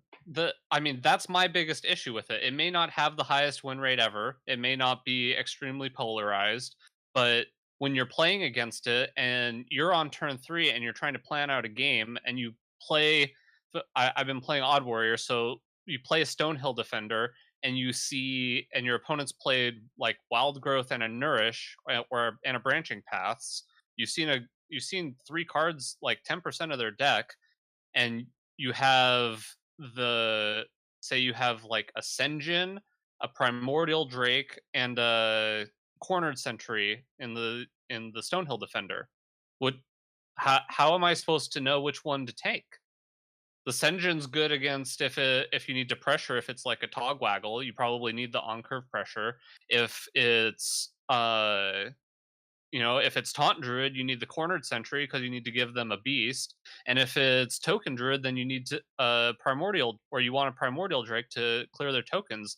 Like, there's just how do you ever plan a game against Druid? Most of the time, they could literally play all of those cards that I listed and win the game, and you still have no idea what deck they were playing. You just lost to Yeah, Druid. and I think it was last week or the one before where I was really highlighting the fact that Malagos does not need to go because it is not the issue at all. It is the surrounding shell of Druid cards, and when you're playing Druid, it's put 24 cards in your deck and then pick your finisher. Yeah, and it's that's pretty really much how you play. frustrating. Yeah, well, the Because biggest isn't challenge that they why have they right nerfed- now. Biggest challenge they have right now is the tension on turn 7 when you decide to play your 2/1 or your Death Knight, which are clearly equivalent in power level. Well, that's also a rarity question, right? Right, yes, well, you could also play original Bone Mare. You could also play what's a Yeah, that good was 7-mana silly. card? There actually aren't any good 7-mana cards. Like, Boom. well, that's a legendary too. If we say non-legendary 7-mana card that doesn't suck, I'm actually thinking. Yeah, Yeah. they I don't mean, have very many. My point is just that Druid doesn't have a lot of counterplay. It's very frustrating to lose to all the same cards, and I feel like when they nerfed Roar, or they nerfed Force Roar, and then they nerfed the other Innervate? 7-mana card, the 5 mana Ancient of Lore. Ancient Allure. It's because those were basically in every deck, and Azure Drake was in every. Yeah. Was just basically an auto include. And Well, and these, Sylvanas and now, Ragnaros. and all of these cards are just seem like they're auto includes in every single Druid deck, and it makes it feel the same. This is what we were complaining about last week with even in odd decks feeling the same every time you play against them. And Yeah, it's so this is why one of the most frustrating that they didn't. It seems like they didn't really touch Druid with the nerfs. Yeah, so this is why I'm saying this leads me to believe that Nourish is getting Hall of Fame. So they could touch Spellstone, they could touch Spreading Plague, they could touch Branching Paths, they could touch UI, they could touch any of these cards. They don't want to touch Wild Growth. They've shown a resistance to nerfing basic cards because they're such just a core part of the game. Except the Like, other one they core- nerfed literally this balance change? No, basic. Oh, basic, right. Never mind. Yeah, the ones you can't craft. The ones you get like when you Oh, yeah, that is like, actually relevant, basically isn't it? open the game. Because they Yeah. give it to you. Yeah, So yeah. they don't want to touch Wild Growth because it's Druid. When you think of Druid, you think Wild Growth. So the only other card that makes sense to hit, why they didn't hit something right now, is Nourish, and that would mean that it's coming at the end of the year, which they've set a precedent for rotating things at the end of the year. So to me, them not hitting something right now is signaling, hey, Nourish is getting a Hall of Fame. Because they could nerf it now. They haven't touched anything else. Druid's too strong. It's been too strong for a while. And I think Nourish is a big part of that. So this is just holding up a big big flashing sign saying Nourish is going by. That's just... So that's kind of my take on it. A year ago when they had a metagame that was decidedly less balanced, right? Like, way, way less balanced, of course. But a year ago this time, they nerfed Hex. You know who was playing Hex? Literally just you, Appa. Just you. Maybe Gara. I mean they nerfed Hex, Fiery War Axe, they nerfed War Innervate, they nerfed, yeah. they changed more. And now it seems like they're changing less by design. It's so weird to see the difference. Well, a I year mean from they now. didn't need to change Mana Worm. This feels like another one of those. This card's just been a little too strong for a little too long. But so you we're can't make that changing this. argument about any of the Swipe, Wrath. Wrath they could have easily changed. Jasper Spellstone is not a classic card, but like Wrath. it's a classic card. I mean, I don't even know if it's good enough to see play right now, but if the argument is it's a little too good right now, but one of these classes has 6 or 7 decks and one of them has 1, I don't get it. I don't get why Mana Worm now. Like, why now? Why does that need to change now as a card that's been in the game since it printed? Why did Hex, Fire War Axe, Execute, why did they need to change then? Like, I don't know, it didn't make sense then. I mean, the changes made sense when they did them, and I mean, Mana Worm makes sense now. I don't understand why right now, but I mean, I'm behind it. Well, I'm not saying that Mana Worm was appropriately cost at 1. The card needs to cost like 1.5 mana, or even just be a 1/2. If it were a 1/2, I'd be happy. I get that you're saying why this over Druid, or like any in of the addition Druid to Druid. things? In addition, Yeah. Why didn't they nerf more stuff? Because right now the meta, if the goal here is change more things, now Giggling Inventor changes a lot of things, and that could very well be enough. But like, why not more? I think the only conclusion that makes sense there is the fact that they don't think any of the other cards are like too good. I think they're happy with where they are, and they don't want to nerf anything. Yeah, I They- really think they didn't. My conclusion was that they didn't want to actually nerf anything, so they just nerfed things that they wanted to have a nerf announcement to get people excited about things getting like potential changes to the metagame, and then just changed these things. And I hope that it works the way it's worked in the past, because I know they've had nerf announcement or they've done small nerfs before, and it's worked out good for the metagame. But I'm just worried and about playing against similar stuff. But I know we're going to talk about that in the Decksplanations Yeah. segment later. And to be fair, I think these nerfs are enormous. I think there will be a very dramatic shift to the metagame. It's just weird. But also, I understand why Botticus is upset, weird timing. because Resurrect Priest win rate against Tempo Mage is only 28%. I get your frustration. Totally understood. You won't have to suffer through that anymore. Your Psychic Screams will go unfought. You get to cast your Shadow Visions in peace. I do like that card. And now the best 1-mana 1/3 left in the game Northshire Cleric. is there trouble. I'm not a priest player. I'm not a priest player. I'm not a priest player. I'm not a priest player. Yeah. What? I'm sorry. What was your best deck of all time? What was that? What we were talking about before the show? There was a big tournament this weekend. Let's get into the tournament news. It was Divine Spirit Interfire Priest for the listeners. You're a priest player. It's, this whole Botticus' priest player meme just gives me some inner fire. It feels warm and fuzzy. Okay, let's talk about some tournaments. I hate both of you. No, you don't. It's the No, I don't. grand tournament.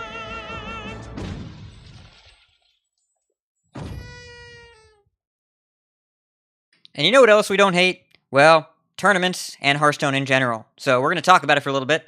And big props to Appa for transcribing this stuff while I was at work dealing with cell phone assaults, and he was not. Because, well, they were determining the reach of those impromptu weapons. And Appa is definitely checking the range of his own cell phone reach right now. I need extra reach. It's, in the zombie apocalypse, we're just gonna whip out those razors and get to it. I'm not getting razors. I'm getting Motorola razors. All right. Yeah. Well, I'm just gonna get the Nokias that I had in middle school that still run to this day. Play some Snake. Snake's great. Anyways, we're gonna talk about the HCT Fall Championships. The Fall Championships, the big one, the important tournament. And this is where the players from the 4 different regions, it's a 16-player tournament, top 4 go to Worlds. And also win money. Money and Worlds. And this was also the Choose Your Champion. So, in Group A, BloodyFace and Scintillal advanced. In Group B, JustSaiyan and Caimiao advanced. I know I'm pronouncing that wrong. I think the way I heard it pronounced multiple times during production was Caimiao. Okay. Like pronounced with an S sound. So I'm going to be going with that. I'm going to say that, and anyone that knows what the actual pronunciation is, feel free to write in and tell me how wrong I was, and then we will apologize profusely upon reception of said email, or the next time we record after we go look it up again and remind ourselves how it's actually supposed to be said. But anyways, Group C, BloodTrail and LanguageHacker both advanced, and Group D, Renmen and Tyler advanced. Top 8, BloodyFace took it over Caimiao in a very close series. BloodTrail 3-0'd Tyler. JustSaiyan 3-1 Scintillal. And LanguageHacker 3-1 Renmen. In top 4, BloodyFace took it over BloodTrail. LanguageHacker 3-0 JustSaiyan. And LanguageHacker took the finals 3-1 over BloodyFace. So, BloodyFace, BloodTrail, LanguageHacker, JustSaiyan qualified for Worlds, which is not BlizzCon. I'm looking it up right now. We're going to edit this all out. That's why you heard me type. It's in December sometime. It is view full schedule. Because they have to have August through November as the last HCT season, and then December is Worlds. I just don't know what day. I thought it was actually after the last set came out. I think it's in January. I feel like it's in January. I feel like I'm pretty sure I it's feel in like there's a January. meme about the Worlds for each year not being in the year that it's referencing. Yeah. That's Yeah, true. because it's 3 set Worlds, right? World's always been with all Yep. 3 sets. At least it was last Okay. year. January would make sense. Yeah. So they just have an off month for The set release. I could have sworn it was in December though. I guess that makes sense. No, it was in January. Remember, Tom won with keeping UI, and he had branching Oh paths in his deck. Oh yes.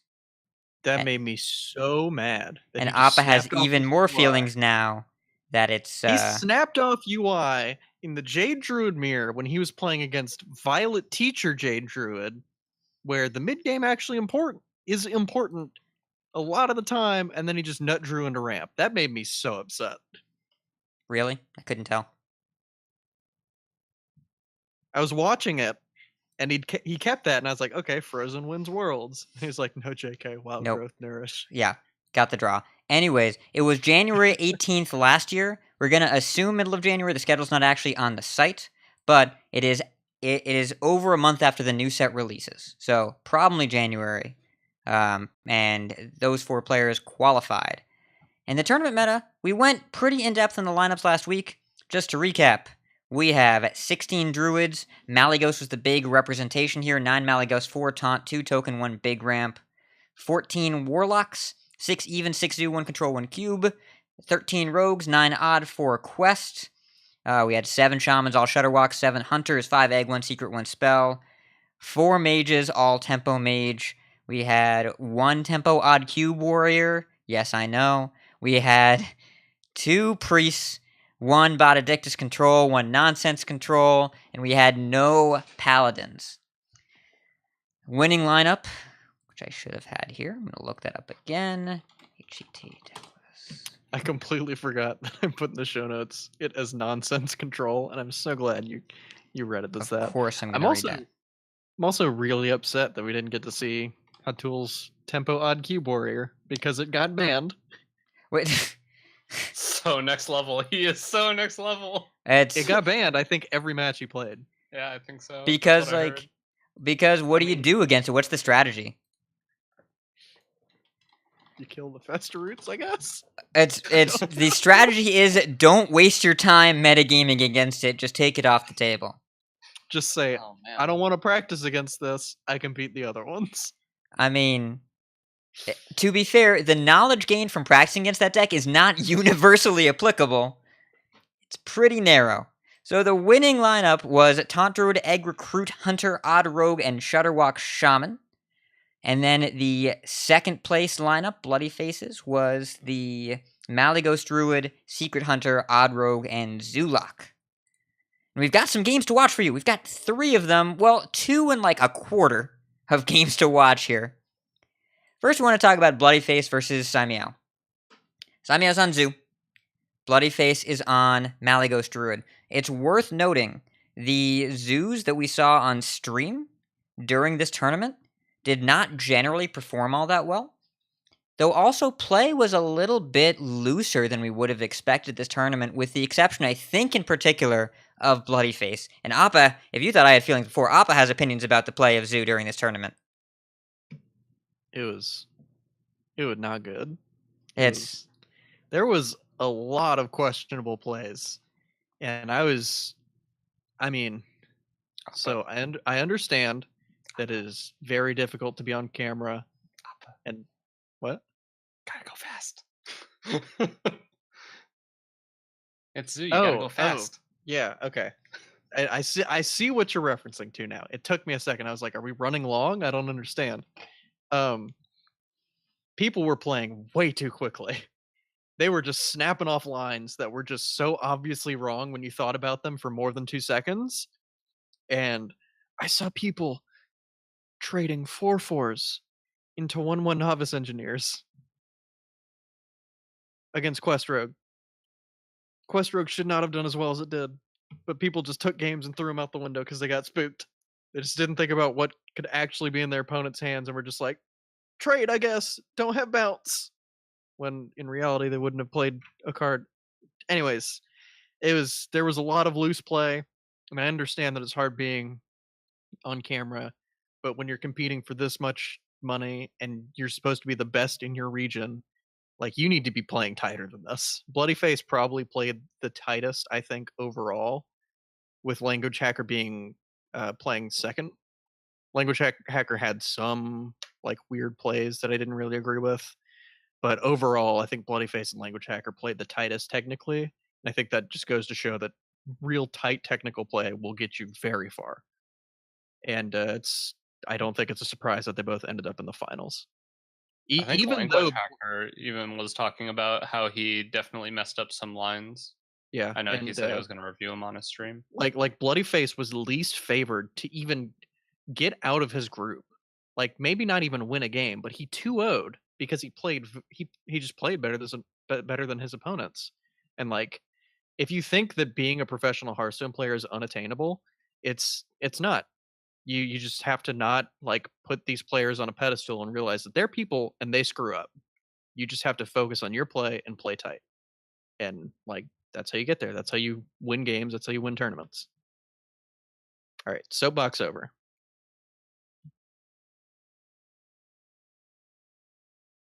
Okay, so Zoo, Malagos Druid, playing against each other.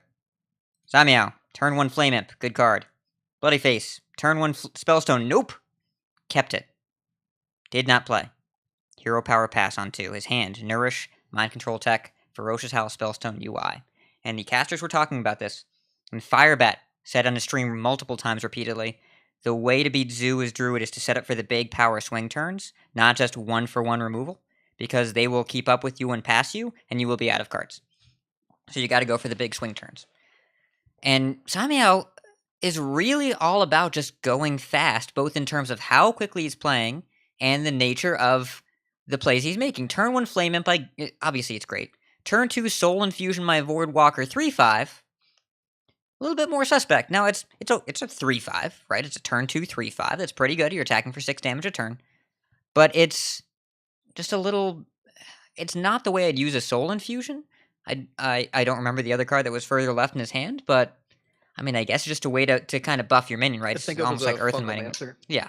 I Which think his hand was Fungomancer, Coin, Voidwalker, Soul Infusion. and with the hand that Solarium. awkward, I get it, but it's also it came out immediately before the spectate timer had even switched over to the card being drawn that turn. So is what it is. 3/5 and a 3/2. BloodyFace goes Howl. He has Spellstone in his hand. He upgrades it. He finds a Spreading Plague. And Caimiao just plays with a Fungal Enchanter as a 3/3. His hand overall is not very strong. Librarian, Fungalmancer, Solarium, and Coin. Right? So not a lot of mid-game power there. Just got to wait till Fungalmancer on 6. And BloodyFace has the option on turn 6. Do I UI, or do I Nourish into ramp to the UI that I have in my hand? Or do I play Plague? Now he plays Plague and he top decked an Arcane Tyrant that turn. 4/1/5 Thompson to 4/4. That's the kind of swing turn you're looking for. Following turn is really nice too. On 6 mana, or on 7 mana? On 7 mana, he Nourished for Mana Crystals, Mind Control Tech, take a Voodoo Doctor, and play the Spellstone as well to kill the Flame Imp with the same Spellstone that he had on turn 1 and the same Flame Imp that was there on turn 1. Just to kind of have that flexibility and get the extra scarab out of it, just slowed the game down. And the scarabs are really just meant to be a band-aid because BloodyFace is trying to ramp and survive. He gets to the UI the next turn. It kills a 5/4 Fungal Enchanter. There's a 4/5 Despicable Dreadlord that came down from Solarium the turn before and actually cleared the board. The Arcane Tyrant comes down off the UI. It's very nice. And now the board is kind of even. It's interesting that there's 9 power versus 9 power. Obviously, BloodyFace had a lower life total. Not way lower, but a lower life total. And Caimiao develops more. He's got double Chain Gang, Librarian, Light Warden, Dreadlord. So 4 total Chain Gangs. 7 minions. BloodyFace needs something. And he draws Swipe. Swipe's so good. He Ferocious Howls for 8 armor, draws him a Branching Pass, Swipe the Light Warden, which also kills the Kobold Librarian, Spellstone the Dreadlord, Hero Power, 18 armor, kill 5 of your things. Caimiao reloads with 2 Doubling Imps. He's got 4 more minions, and they're all stuck up Meat Beep. It's very powerful. That is a reference to the Tier 5 podcast I was on. To be fair, it's a reference to what you thought Doubling Imp said, which was then referenced on the Tier 5 podcast. Yes. I thought Doubling Imp said stuck up Meat Beep for the longest time. Yes. It doesn't, but that's okay. If you think it does, that's great. We love you. So, BloodyFace draws, decides to play another UI and a chain gang with a hand of 7 cards and both Tyrants played, just because he wants a 5/5 and 5 armor and to kill a thing. And there's no card in his deck that he cares about burning. He actually ends up drawing both Moonfires, and he already had the Malygos in the far left of hand. Trade is 5/2 and 2/2/2 just to keep his life total a little higher. Now Caimiao actually draws a couple relevant cards, right? Keleseth, play at life tap, gets a Void Ripper and a Tar Creeper. And he's got four minions out. And BloodyFace makes a really heads-up play. He does Spreading Plague, and then he uses Branching Pass. Now he's at 14 life, he's facing down 4 minions, some of which are Keleseth, some of which are a little bigger. And he goes +2 attack instead of +1 attack and armor. Instead of going up to 20 to be safe against some kind of weirdo Doomguard top deck, he plays double Branching Pass, even though it doesn't actually help his trading and doesn't really accelerate his lethal, for the reason of preventing Void Ripper from clearing all his stuff to 2/2s. His opponent had a whole bunch of 2/2s. None of them trade into the Scarabs, whereas if he had gone +1 attack once instead of twice, Void Ripper would have killed all of them. Really, really heads-up play. Plays around Void Ripper, develops an offense, Caimiao can't break through the Scarabs, and that is the game when next turn BloodyFace goes Malygos double Moonfire. Really, really impressive play. And Appa, I think you watched all 3 of these games. What did you think of this one? Wait, I'm sorry. I was looking at my phone and then referencing something completely different. Where were we at? So, Appa, I think you watched all 3 of these games, including Caimiao versus BloodyFace. What did you think of this game?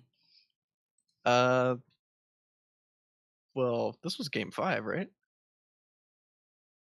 This was so game all 5 and the reverse sweep on Caimiao Zoo, because Caimiao started off 2-0 Yeah. and then lost 3 in a row on the Zoo.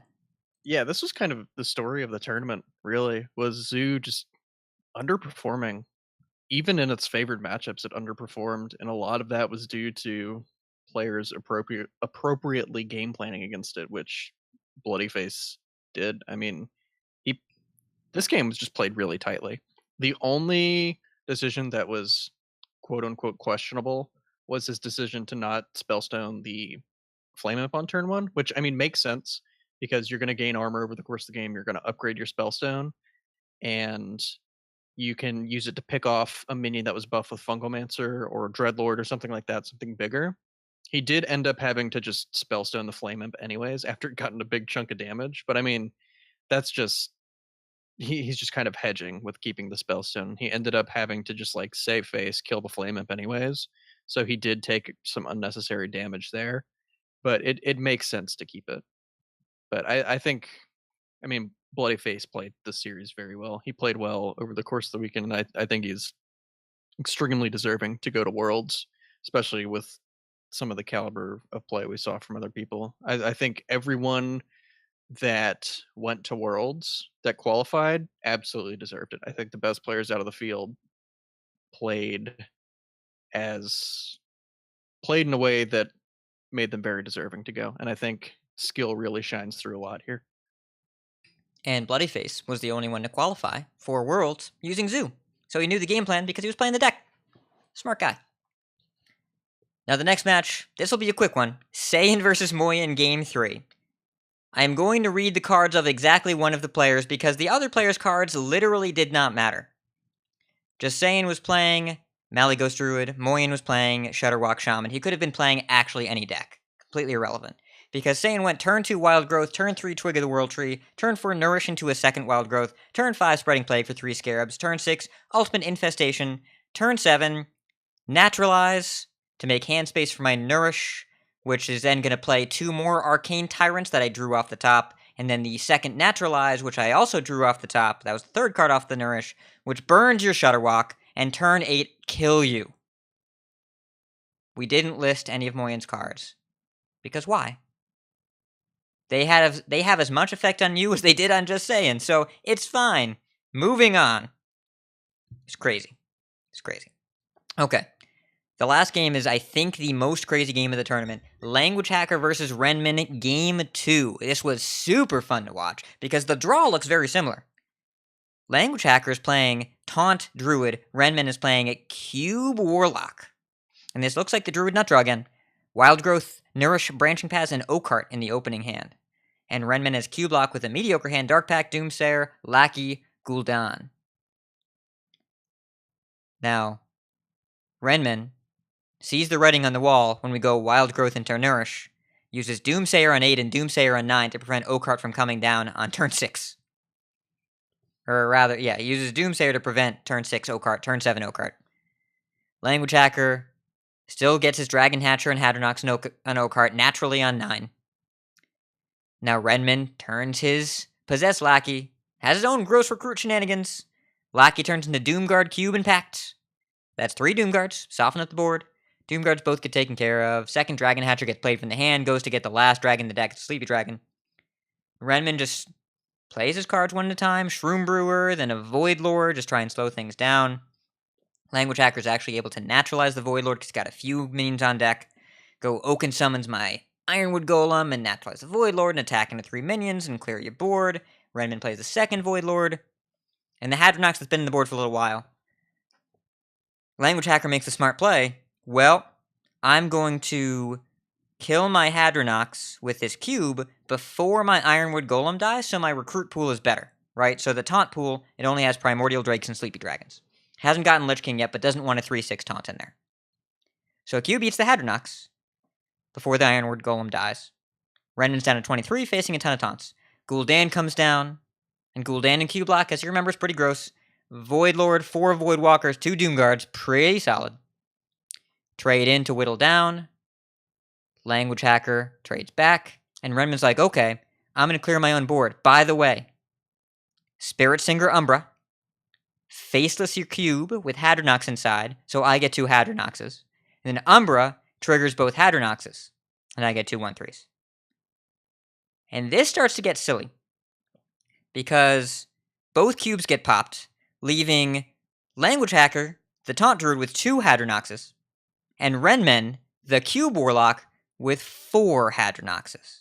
Now, Renmen just keep getting 1/3s, but there's a lot more where that came from. And LanguageHacker's Hadronoxes both get popped in a big old Defile turn, along with 2 of Renmen's 4 Hadronoxes. I don't know what's happening. Voidlord comes out. Then suddenly Renmen's board is dead. I don't know. And then Godfrey comes down with Librarian, and suddenly all of the Taunt Druid minions are dead. So LanguageHacker has 2 cards in deck. He's got 1 Witching Hour that he plays. He only plays 1. Plays it. Cubes it. 7 minions. Prince Tal'Daram on your cube with Hadronox inside. Pop it with my Gul'dan Hero Power. And then play my own cube on one of the 2 Hadronoxes to fill the board again. Tal'Daram is so good. There's a lot going. Cube is so good, but yes, the only thing better than my cubes are your cubes, apparently. So, LanguageHacker has to pass for attack and start getting in because he's out of cards. And Renmen has a Hadronox on board, a cube with 2 more Hadronoxes inside, and 4 taunts. And so Renmen pops the last cube with the 6 minions and the cube on LanguageHacker's board, and then pops the Hadronox, and then trades in his cube and his Hadronox to get 2 more Hadronoxes and 5 more taunts. The Warlock's doing this. The Warlock is the one popping the Hadronoxes. Renmen's winning the fatigue game. LanguageHacker plays his Lich King. The only thing it does is allow the 3/7s to die. And of course, the Cube Warlock plays Ziliax, attacking with my Hadronox and kill it with my Hero Power, and attacking with my other Hadronox to make it a 3/1, so that when you swipe my board away, I get all my taunts back. And LanguageHacker's like, I'm done. Concede. Concede. And that is the story of how the Cube Warlock out-taunt druided the Taunt Druid. What? Appa, you watch this one. I have few words. It was nonsense. Go watch it. Yes. Can confirm. Complete nonsense. Botticus. Final thoughts? I wish I had an opportunity to watch more of these games because they sound insane. And I also heard that there was a nice little wandering monster that occurred. Oh, yes. My See, goodness, thank you. Our good friend So- Hatul. Go ahead, Appa. So Go ahead. Hatul is a walking meme, okay? And so in the player intros, the little videos that they do where they're holding the weapons and like doing the cool like shots for the camera with like holding Frostmourne or like Doomhammer. Well, Hatul, as his weapon of choice, he held a banana. And in one of the shots, he was like peeling the banana and like eating on it. And it was just really funny. And he brought Spell Hunter to the tournament. And I forget who he was playing against, but in his first match, I believe it's game 1, whatever game it is, doesn't matter. What is important is that his opponent Soul Infusioned out a turn 1 5/4 Flame Imp, and Hatul played a Wandering Monster and channeled the power of the banana to pull out King Mukla to nuke this Flame Imp, and it was just absolutely perfect and completely relevant to our Mukla interest on this podcast, and it was so awesome. It was great. I took a screenshot of it. I forgot to put it in the show notes. I'll do that after the show, but it was he knew to put his faith in the king. Yeah, Hatul just paid homage to the king and was rewarded. The only thing I can That's a- say is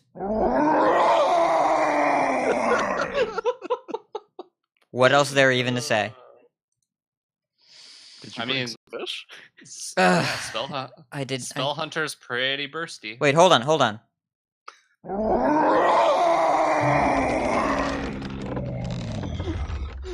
Separated at birth? Oh. Only you can decide, dear listener. Oh man, why didn't Aggro Shaman play Mukla? It's That's a don't cross curve. the streams. The timeline can't handle this.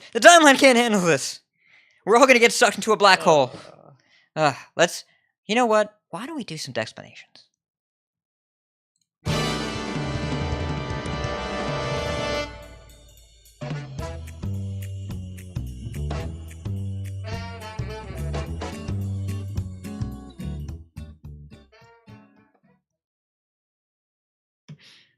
All right, boys, let's talk about Decksplanations.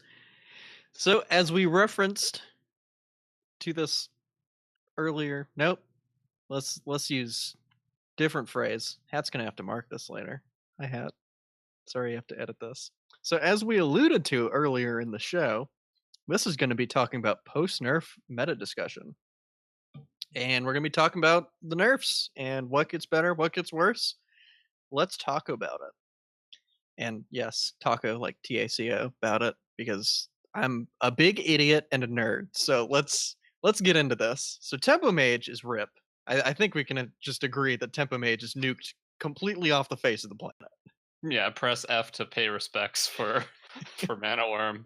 Although I will not be pressing any Fs because I have no respect for Mana Worm. My EU account's economy will be pressing Yeah. F, But but had lots of F over there. I do not enjoy facing down across turn 1 Mana Worms, but I do enjoy playing them. So I mean, Tempo Mage is just, it's donezo. Like, it basically lived almost exclusively on the back of Mana Worm. Maybe there can be an archetype that looks to abuse Murlocs again. We saw that a few months ago with like Book of Secrets, Alaneth, and just a Murloc package. Maybe you could go kind of that route, but I doubt it. Alistraza just hit Legend with Big Spell Mage. That's still a deck out there. It just Well, it'll be wasn't pretty positioned relevant. perfectly. I think post nerf, and we'll talk about this. I think it will be pretty relevant. But on Mana Worm specifically, so we've talked a lot about the goods and evils of single card data, and about how context is everything. The place where single card data played win rate matters, especially on turn 1, is turn 1, because there is no context on turn 1. Turn 1 Flame Imp and Mana Worm is always better than not having it. Almost always, just because there's no competing play that matters the same as having your best 1 mana threat. And Mana Wyrm's mulligan win rate for Tempo Mage is 64.4% win rate. The deck as a whole has a win rate about 8% lower than that. It's a huge swing card, Oof. kept 99.6% of the time. It is rarely held. So mulligan win rate for a 1 mana card does tell you a lot and is statistically relevant, because the problem with these stats is they lack context, but the context in turn 1 is I have 1 mana and now I have a Mana Wyrm, and that is the context. All right, real talk. I've been playing a lot of Tempo Mage. We call it Tempo. It's just Aggro Mage. It's Face Burn Mage. I've been playing a lot of Aggro Mage on EU these past few days. And the games where I have Mana Wyrm on turn 1, I'm legit looking at my other monitor for about 80% of the game and playing my turns very quickly because my decisions do not matter very much. The games where my hand are Arcanologist, Sorcerer's Apprentice, no Mana Wyrm, I'm like, okay, I actually have to think about my lines in this one. Whereas Mana Wyrm's just like, okay, this game's just gonna play itself. Who didn't keep Mana Wyrm 0.4% of the time? That is an excellent really- question. I'm Mad at really Arms trying to Mad at think. Arms shares that in our chat, and I'm thinking about it, and I don't have any good answer. I have Okay, absolutely no so good okay. answer for that. Sometimes so if you when have I'm a second Mana Wyrm, and you don't have the coin, and you're Nope. playing against... Nope, doesn't work. Can't think of it. Just So say sometimes when I'm mulliganing, I'll click way too fast and then click confirm. Maybe that's what happens. They just go like click, and like accidentally click on the Mana Wyrm and exit out and click confirm. They're like, no, come back. I'm sorry. Because I'll do that with Druid sometimes when I'm laying in bed. I'll just be like, click, accidentally tap Wild Growth and hit confirm before I can undo Oh, my no. mistakes. Oh no! Don't do Yeah. that. Yeah. I stopped doing that one. Yeah. So R.I.P. Tempo Mage. Quest Rogue. So I think the death of Quest Rogue is being greatly over exaggerated. vastly Again. overstated. I mean, so the thing is, Giggling Inventor was incredibly powerful in the deck, but it was not the engine driving it forward. It was just a really nice payoff. And if we're looking for strong defensive taunt tools that generate multiple minions, how long can this go on? How long can this go on? Zalay experimented with it in the deck before, and he liked it a lot. And I can easily see Chain Gang just coming in as a pseudo Giggling Inventor replacement. Not nearly as good, but it's there. And I mean, Quest Rogue is losing its number 1 counter, the 10% win rate versus Tempo Mage. Tempo Mage is done.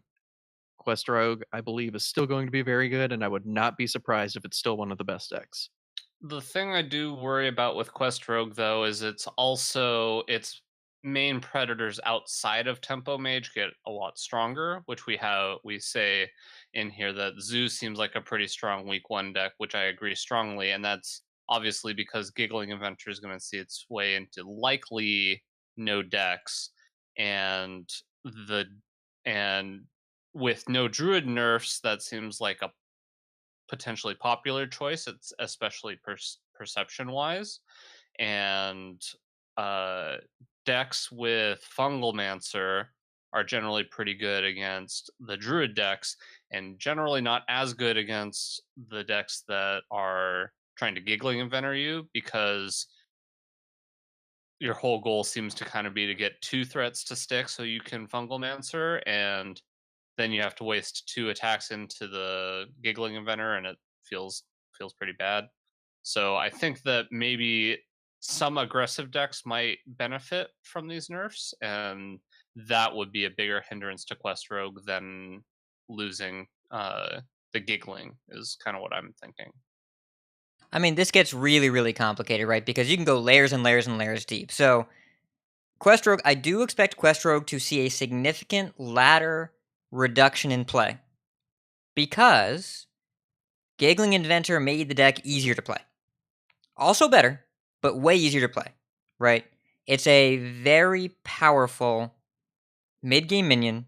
You can Shadow Step it early, you can Shadow Step it late, you can draw it late, draw it early. It's good at every point of the game. and rewarding in a deck that has a notoriously high skill cap. And for example, Renmen did really well at Worlds with Cube Warlock, which is the same deck as before, just some of the cards cost more or do less healing. Still good, very punishing, very precise, whereas before it was much more lenient. Quest Rogue is back to being very punishing, because there's no 5 mana play this and you probably can't clear it. And so I do expect the deck to see a reduction in play, and until it does, I expect to see a reduction in win rate, and I expect it to still be extremely powerful at High Legend and strongly played in tournaments, but your average player, including myself, will struggle more with it and find less favorable matchups because the close matchups become closer and the decisions become more relevant. And it's less about, do I have the Giggling or the Sonya? Sony's still Yeah, good. there were so many games with Quest Rogue that I played like last month on EU where I just went, I navigated this game poorly. Doesn't matter. Giggling. Giggling Inventor is Fairy Godmother. You can play poorly and she sits on your shoulder and says, I love you anyway.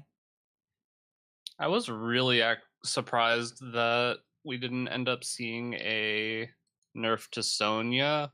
I didn't expect them to do anything with the quest because it's been nerfed twice, but I could have very easily seen Sonya costing 4 and having that be a big hit to Quest Rogue. Obviously, Giggling Inventor losing that, but all Mage does is punish a deck that's been nerfed twice, and they banish Mana Worm to the Shadow Realm. And in the meantime, Quest Rogue is just like 2 strikes, and then the umpire looks the other way.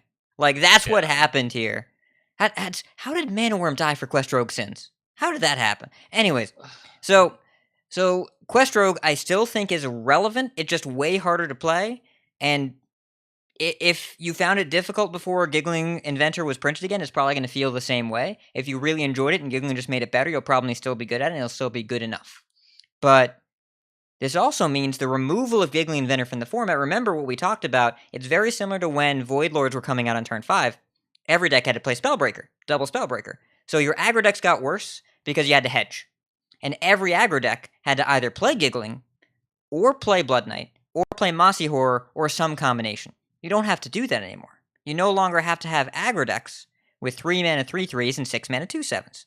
And you know what Odd Rogue's going to do? Put in Cobalt Scalebane, which is real good at punching through 1/5s. A lot of decks are going to see that guy come back. So, Druid, when people talk about Druid being unchecked, you can no longer play the Chain Gang Giggling Inventor, a Strong Shell Scavenger build of Druid, and just jam out taunts that make other taunts and win with them. So your token Druid has to go back to the Violet Teacher build, which is way weaker and more vulnerable to even Warlock. And you are going to start off seeing a lot of Zoos because they smash Druids, and you don't have to worry about Giggling Inventor anymore. And then people will play all these decks that beat Zoo, of which there are many. Odd Warrior is one of them, even though it'll get a little worse without Giggling Inventor. Even Warlock, really, really powerful. Even Shaman, really powerful. There are a lot of these decks that are out there that beat Zoo. How does Odd Warrior get worse in regards to Giggling Inventor? Well, it doesn't play it anymore, and it played it before, and it's a good card. It did? No. Pretty sure it did. No. Some builds Odd Warriors but very rarely do. The builds that people have settled on as most optimal, they just started cutting Giggling completely. Yeah, my version doesn't play it, and the only version I believe plays it is the more aggressive mech version of it, of Odd Warrior, which is kind of just a completely different deck. Okay, maybe a change. The version I hit Legend with last season played it. Played 2 copies. Yeah, it was in there initially. Yeah.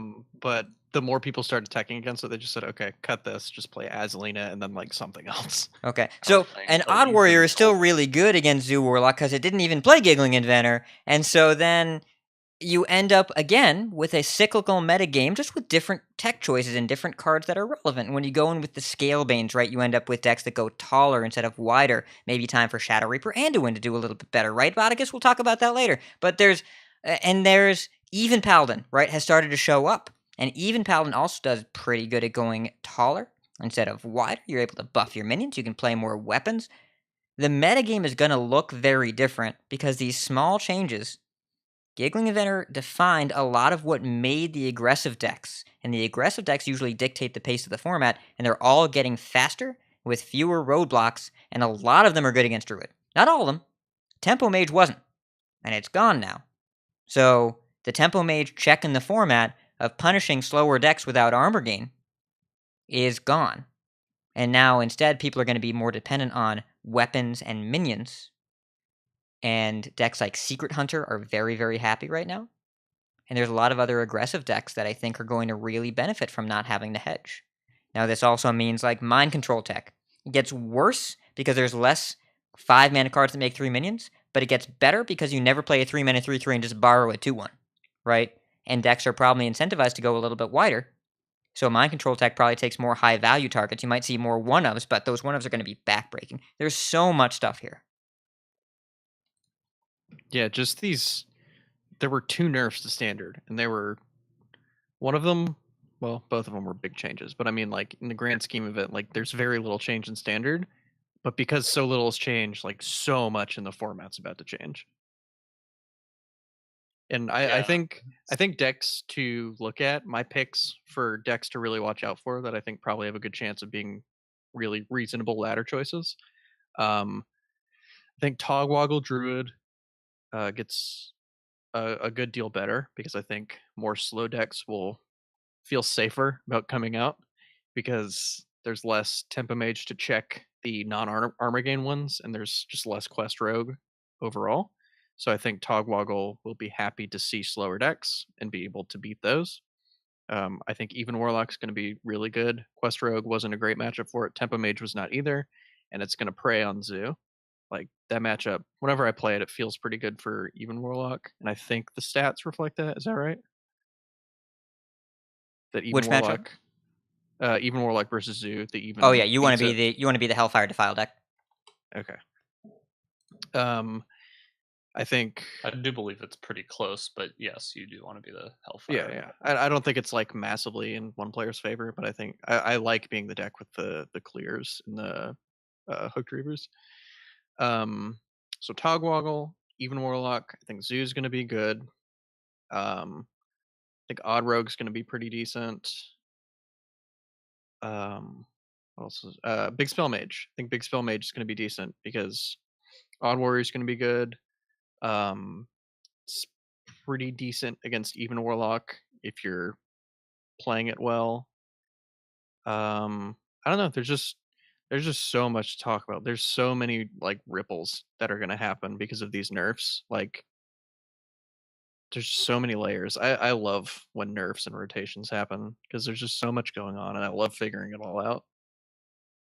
Yeah, so on one hand, it does feel like there's going to be a lot of changes, and that's somewhat exciting, but I can't help but think at the same time I want more.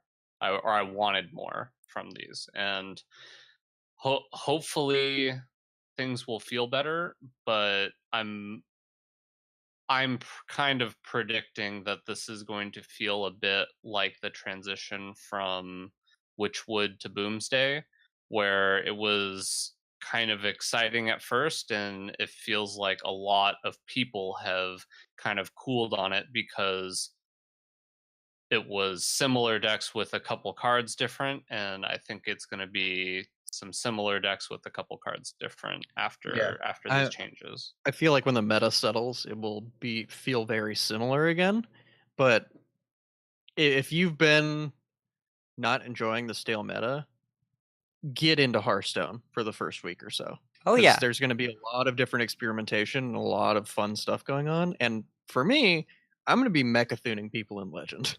I hate you. I'm going to be I got priesting people in Legend. Yeah, I got mechatooned earlier this week, and it felt so bad because I was playing Odd Warrior and I was playing against Priest, and they played Hemet on turn 6, and I should have just conceded then because you just lost. Well, like that feels bad. So the meta. Remember the first month of Boomsday where it was all like cuckoo for Cocoa Puffs, crazy. The first game I ever played, I got mechatooned, and I was thrilled about it. And I played Asmodai in the Kangor's Endless Army Mech Mirror match on stream, and and we were playing Boomship Mechathune Warrior, and it was just goofy, right? It was just goofy. And then the second month, everyone's like, well, we could do that again, or we could just take our Witchwood decks and add a 5-drop and beat all these decks. So, I expect that to happen again, which means we'll have a fun 2 to 3 weeks, and we'll go back to playing the same decks we were playing before, except maybe the same decks, except different ones will do better. Like I expect more big Spell Mage in a more aggressive metagame, for example, as an example, but decks we're familiar with, which means more rotation and balance changes keep the game fresher and make people want to play more. And if these changes happened a month ago, I wonder what our conversation would have been about if these were included in the Works article. I wonder what would have happened if these were included, because every time there's a rotation or a nerf, things are really cool and interesting for a little while. And there was a run there where they were doing it halfway through every expansion without fail. And it was cool. It was interesting. And rotation is always interesting. And when the rotation this year didn't work as well as they thought because Recruit is a complete busted mistake, then they changed it. I like that. It still makes things cool. Please do it more. I want this to happen more often. Imagine if this happened 4 times a year instead of 3, 4 set releases, and 4 balance changes. That'd be 8 times a year where everything changes. And even just 2 cards in Standard, even though one is super overrepresented, are going to have some pretty significant changes where the latter will feel interesting and fresh for 2 to 3 weeks, most likely. I wish they did this more often. That's what I want. And I really think this is a bigger change than people are expecting, even though I don't understand why Mana Worm now and why not Druid now. And I don't believe Druid is overpowered. I believe that the Druid core set of cards has too much overlap, which is a separate issue. But even with that, this is going to be interesting and variant. And I just wish we got more of that feeling. That's all. Yep, I agree. And this has been a hell of an episode. Yeah. Been a good one, though. Well, there's only one question left to ask. What am I watching? Wait. Okay, there's 2 questions left to ask.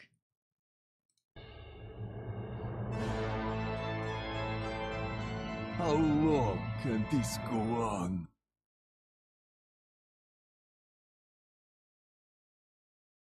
What are you watching, friends? Well, you've been watching Coin Concede, or listening most likely, unless you're here live in the chat, and if so, then we think you're great, and please, come hang out with us. Again, if you're here, and for the first time, if you're not. And also, big thanks to Stefan for letting us use his cover. Check him out in his channel, link in our show notes. Big thanks to WikiGood for deck analysis, Hardpoint for deck list, Wikipedia for tournament info, Hearthstone tournaments for tournament VODs. Show notes for this week's episode are on our website. You can support our show at patreon.com/CoinConcede. Join us every week live by following us on Twitch at twitch.tv/CoinConcedePodcast. Join our community chats in our Discord at discord.coinconcede.com. Write into our email at coinconcede@gmail.com. Follow us on Twitter at CoinConcede. Like some CC swag, heading over to our shop at shop.coinconcede.com and the new shop at Dad Legend. Big thanks to our producers Viriatus, Tacos, and Donald. Coin Concedes. First, Botticus. So I want to coin concede to the Samsung Galaxy Note 7. That's going to be my cell phone weapon of choice in the future. Also to Cream Puff with Top Deck Kings. I know we hat coin conceded to him last week, but I finally was able to listen to his final episode, and he had some really, really nice things to say about coin concede. So just shout out to him. Good luck to him in the future with his new basketball podcast about the Lakers. If you are into basketball, make sure you check that out. And that's all I had for this week. Starting a Lakers podcast after LeBron joins the team, huh? Hey, to be fair, he had talked about doing a Lakers podcast long before that was announced. I'm sure he had. On his podcast. He loves the Lakers. Yeah. They're cool. Okay. Appa. I'm going to coin concede to the Monster energy drink that I bought at Walmart earlier for keeping me awake all day. So I woke up real early and then sifted through a bunch of footage, just sitting at my desk for like 5 hours doing show notes and other stuff. And also I'm going to coin concede to Blizzard because I lost I lost on turn 1 when when I crafted Alaneth and Luna. So that's just a coin concede right there. So yeah, man, I'm gonna be just sad about that for like, I don't know, like the next 6 months. Just gonna be like background sad about just burning 3,200 dust. I mean, Tempo Mage likes burning, so you did what they wanted you to do. Yeah. Hopefully I can just get the last 5 stars and hit legend before That's- Thursday. You know what you can do with those cards, Appa? You can dust them both and make preps. I already got preps though. Well, you can dust them both and make half a golden prep. I already got golden preps onto you. Oh, well, you can dust them both and make half a Mukla. That's where I need to be. Oh, I did Worthwhile. actually craft Mukla for my THL match last week against Starlax because I was playing Odd Rogue and I wanted Mukla in there. Because it's actually good. So, It's actually really Yeah. good. Yeah. Yeah. Also, I guess coin concede to Starlax because I thrashed him on our THL match, and it had nothing to do with his play at all. I had the nuts every game with Odd Rogue, and he sat there with Baku and Leroy in his hand in the mirror and was like, "Well, not winning this one." So I'm sorry, Starlax. Sounds like But absolute I- monkey business. It was bananas. I don't have a Hollaback Girl sound clip, and I'm upset now. Anyways, I would like to coin concede to Ro again for that episode of Realm Maintenance. Floral, he is one of our producers. Super cool dude. We had dinner this past week. Really enjoyed it. We went to Burger and Lobster, where they have burgers with lobster on them, and it was as good as you think it was. Unless you think it wasn't good, in which case you're really wrong. Coin concede to Hockey Boys, who made my decks for UHL against Robobson. The important thing is that they were fun, and I made Black Howl Gunspire for them. So, the Lore Walker Cho that I used to beat Daniel last week is now living its best life as a 7-mana warrior 3/8. So, props to Cho for serving me in life and in death. And, yeah. And coin concede to Appa for doing the show notes, which was super helpful because I got stuck late at work. Apparently there was a very important phone call being made to somebody's face. So anyways, yeah, coin concede to you, Appa. And while we're here, where can people find you if they want to talk to you? You can find me on Twitter at Appa_HS or Twitch, twitch.tv/AppahS. What about you, Bot? On Twitter at BotticusHS. And you can find me on Twitter at RidiculousHat, on Discord at RidiculousHat, wherever Hearthstone is discussed, and our Discord link is discord.coinconcede.com. I get it backwards literally every time, and I think it's coinconcede.discord.com, but it's not. It's discord.coinconcede.com. Check it out. Come talk to us, and I don't know if I want to read that. I don't know if I'm going to read that. No. I know what I'm going to say. That's our episode today. Thank you very much for coming. Keep calm and get your reach on. And if you see us on the ladder, coin concede. Coin concede. Coin concede.